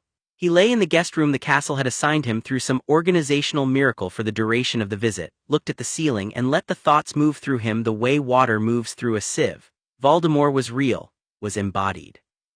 Was building something in whatever darkness he was building it in, with whatever people were devoted enough to help him build it. The magical world was fracturing between people who believed this and people who needed not to, and that fracture was going to widen before it closed. He had seen this pattern before, different scale, different names, same fundamental geometry of a world being asked to choose. He thought about what Dumbledore had said. The next year will require a great deal from everyone. He thought about Harry walking through Hogwarts with his eyes carrying too much. He thought about Hermione, already building the framework for resistance with her usual methodical precision. He thought about the Order of the Phoenix, a name that meant something, a name chosen by people who understood that the thing you name yourself is the thing you're committed to becoming. He thought, inevitably, about Fleur. At 3 in the morning he gave up on sleep and got up and went to the window. The grounds below were silver and black. The snow was gone now, replaced by the specific wet cold of Scottish spring that hadn't committed to warmth yet. The lake was still. The forest at the edge was dark and patient, its own kind of alive. The sky was clear and the stars were the same stars as every other place he'd ever been, and there was something deeply reliable about that. He was sitting on the windowsill, one leg in and one out, looking at the grounds when he heard footsteps in the corridor. He knew the footstep before she turned the corner. He knew it the way Kurama said he knew her chakra signature, through repetition, through attention, through the specific way things become part of your landscape when you spend enough time near them. Fleur appeared at the corridor junction in a dressing gown the color of cream, her hair loose and unorchestrated, carrying 2 cups of something that steamed. She saw him in the window and stopped. "I went to the kitchens," she said. "I can see that. I couldn't sleep." "Me either." She walked to the window and handed him a cup. Tea, good tea, the kind the house elves made that tasted like they'd been doing it for centuries, which they had. She sat on the sill on the other side of the window, feet tucked under her facing him. They drank in silence for a moment. The grounds were very still. Somewhere in the forest an owl moved, a brief disturbance of branches and then stillness again. I have been thinking, she said. About what? About what comes next. She looked at her cup. My mother wants me home after the tournament. My father expects me at Beauxbatons through next term at minimum. My grandmother? A pause, something personal in it that she allowed briefly. My grandmother is Veela, and the Veela community is very concerned about what a Dark Lord's return means for half-bloods. For anyone outside pure tradition. She said this without self-pity, just laying out the landscape. My summer will be managed. And after summer, she looked at him. After summer is less clear. A pause. Dumbledore spoke to me before the closing ceremony. Briefly. He said that what was coming would require people with specific capabilities and that he hoped I would consider making myself available when the time came. She looked at the grounds. He said it very carefully. He is a very careful man. He is, Naruto agreed. What did you tell him? I told him I would consider it. She shifted her cup between her hands.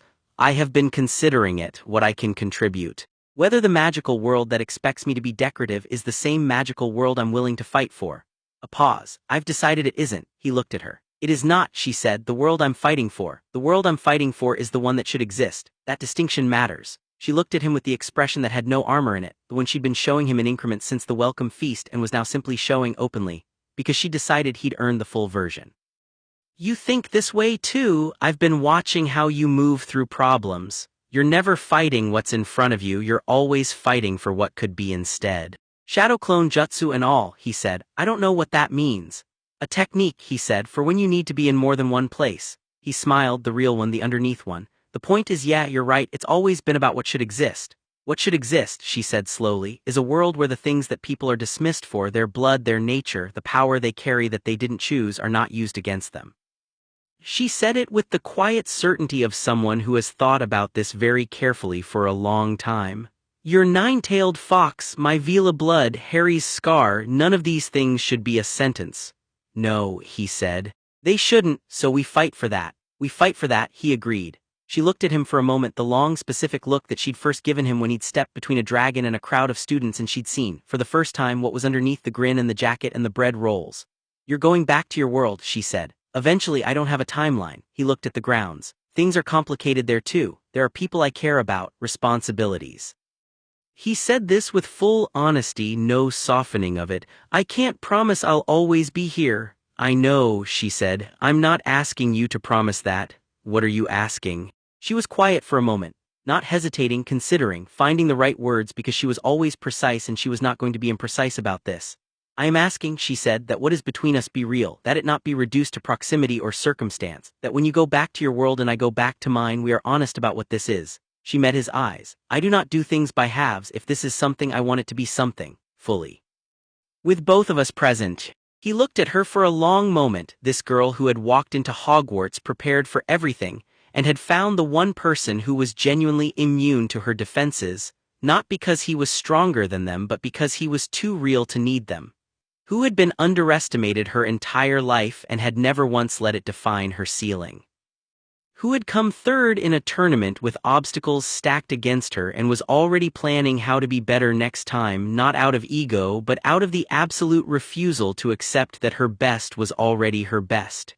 It's something, he said, fully, with both of us present. Something crossed her face, brief and unguarded and completely beautiful in the way things that are real are always more beautiful than things that are performed. She looked down at her cup for a moment. Good, she said, that's good.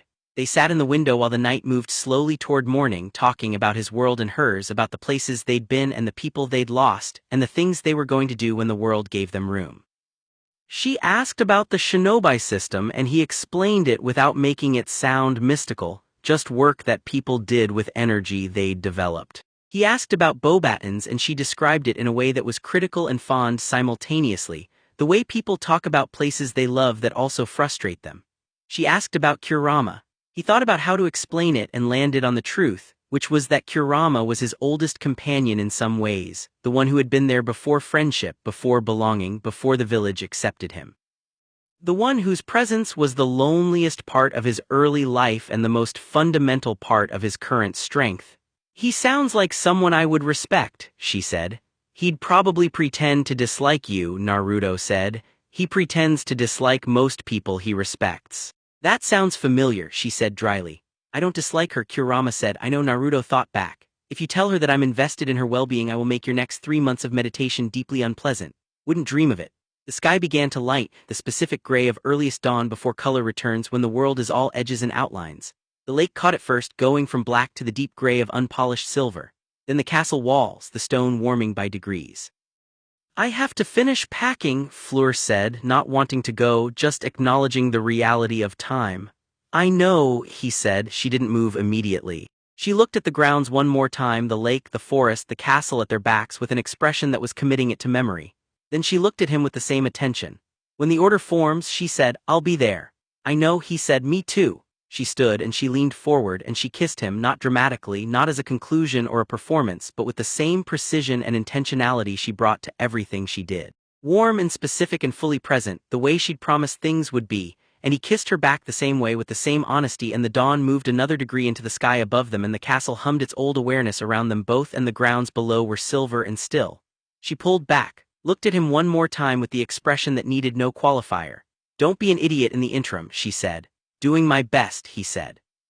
Do better, she said, and walked back down the corridor, and the sound of her footsteps went around the corner and then was gone.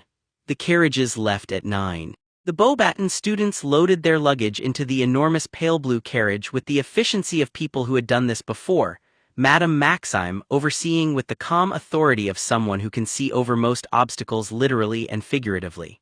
The winged horses stood in their harness with their bone-white coats catching the morning light, patient and enormous. The Hogwarts students gathered to see them off, more of them than had gathered for the arrival, which said something about the nature of beginnings versus endings and which ones earned more attention. Harry was there. He looked better this morning than he had in days, not fixed, not resolved, but with the specific quality of someone who has slept and eaten, and decided that forward is the only navigable direction.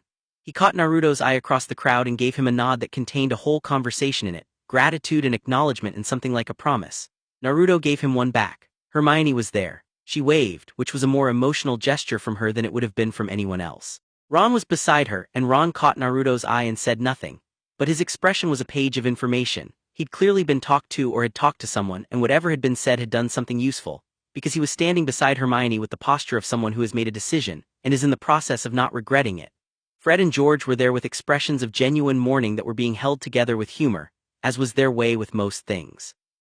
Cedric stood near the back of the crowd, hands in his pockets, and he and Naruto looked at each other across the distance for a moment. Cedric raised a hand, half wave, half salute. Naruto returned it. Take care of yourself, Naruto thought in the direction of that wave. He couldn't send it through a gesture, but he thought it fully with intention. Dumbledore was there standing at the castle's main door with his hands behind his back, watching the proceedings with the expression he always had, present, warm, seeing more than anyone else in the area. When Naruto walked past him on the way to the carriage, the headmaster stepped forward. Safe travels, he said. Thank you, Naruto said, for the compass. For the window, for the tea that morning. The tea was coincidental, Dumbledore said. The lemon drops weren't, Naruto said. Dumbledore smiled, the full one, warm and real. When things begin in earnest, he said, I will be in touch through channels that I trust. He paused. The magical world will need people who operate differently from the way it operates. People who have faced the kind of darkness that reorganizes itself and come out the other side with their fundamental nature intact. He looked at Naruto, the full weight of that look, the one that saw everything, that had probably seen everything since day one. You are one of the clearest examples of that quality I have encountered in a very long life. I am grateful you were here. Naruto looked at him for a moment, then said, honestly, me too. He climbed into the carriage. Fleur was already seated, looking out the window with the patient stillness of someone who is waiting for something to start. She had her hair arranged. She was wearing Beauxbatons blue. She looked composed and beautiful and entirely herself. She glanced at him when he sat down beside her. You said goodbye to everyone, she said. Everyone I needed to. Dumbledore, Dumbledore, she nodded once. The carriage shifted as the last of the luggage was secured.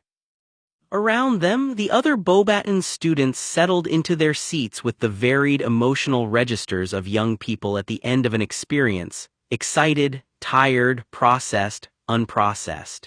Céline sat across from them and had the expression of someone who had been watching a story unfold for 3 months and felt the specific satisfaction of someone who knows how it ends before the last page. She said nothing. She was occasionally excellent at this. The carriage lurched, the winged horses taking up the harness, enormous wings beginning their slow unfold. Naruto looked out the window. The Hogwarts grounds were below and receding, the castle getting smaller, and he watched it go with a feeling that was complicated and not. The place had been strange. The magic was different from anything he knew, the system unlike anything he trained in, the people a complete mystery in their particular way of doing things. He'd been an outsider here the same way he'd always been an outsider, wrong category, wrong power system, too orange, too loud, not part of anything official. But the castle had looked at him on the first day and decided he was welcome. Dumbledore had sat with him in a window at dawn and shared tea and information and genuine respect. Hermione had looked at his scroll and asked honest questions. Harry had accepted help without making it complicated. The twins had shaken his hand with a quality of recognition that was rare and real. Cedric had looked at him across a crowd and raised his hand, and Fleur. He looked at her now, watching the castle through the glass with whatever was moving behind her composed expression, whatever processing she was doing quietly, privately, in the way of someone who does their most significant work internally. She felt him looking and turned.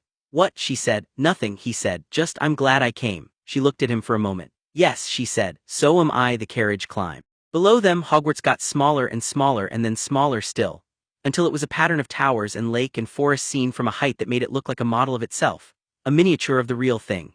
He watched until it was a shape in the landscape and then a shape among other shapes and then just Scotland, green and grey and enormous, the particular beautiful indifference of land that has been here longer than any of the things happening on top of it. He turned back to the interior of the carriage, to the warmth of it, the sounds of the students around him, the particular quality of a journey back rather than a journey to. Fleur was reading the old loved book she'd had in the corridor on the night she told him his chakra didn't affect her. She had it open in her lap, but she wasn't reading, not really. She was holding it the way you hold something familiar when you need your hands to be occupied. He leaned back in his seat. Inside his chest, behind the seal, Kurama was doing the thing that was not quite purring. The hum of something settled, something for once not bracing against anything. "Hey," Naruto said.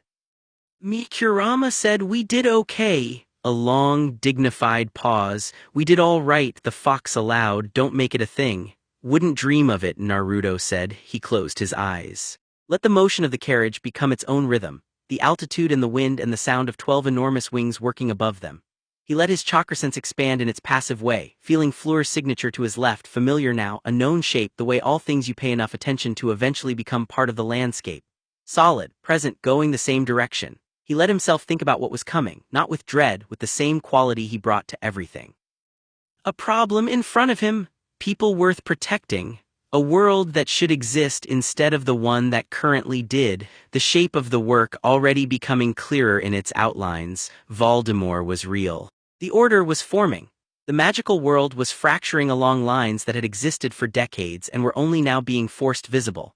He would go back to his own world first. There were people there who needed to know where he'd been and what he'd seen, people whose opinions on the magical world were going to require updating, conversations that were going to be interesting and probably loud.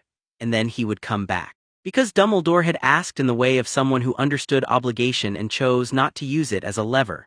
And because Harry needed people who were outside every system and therefore outside every system's failure modes. And because Hermione was going to build something essential and could use someone who had different tools. And because the world that should exist didn't build itself. And because Fleur was going to be there, and because what was between them was something fully with both of them present.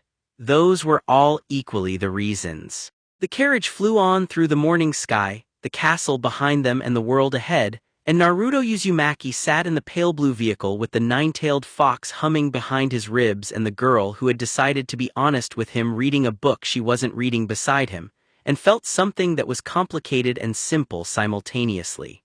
Ready. Not certain of the outcome, he'd never been certain of outcomes, and he'd long since decided that certainty was a brittle kind of confidence anyway, the kind that shatters when the situation doesn't cooperate. But ready in the deeper sense.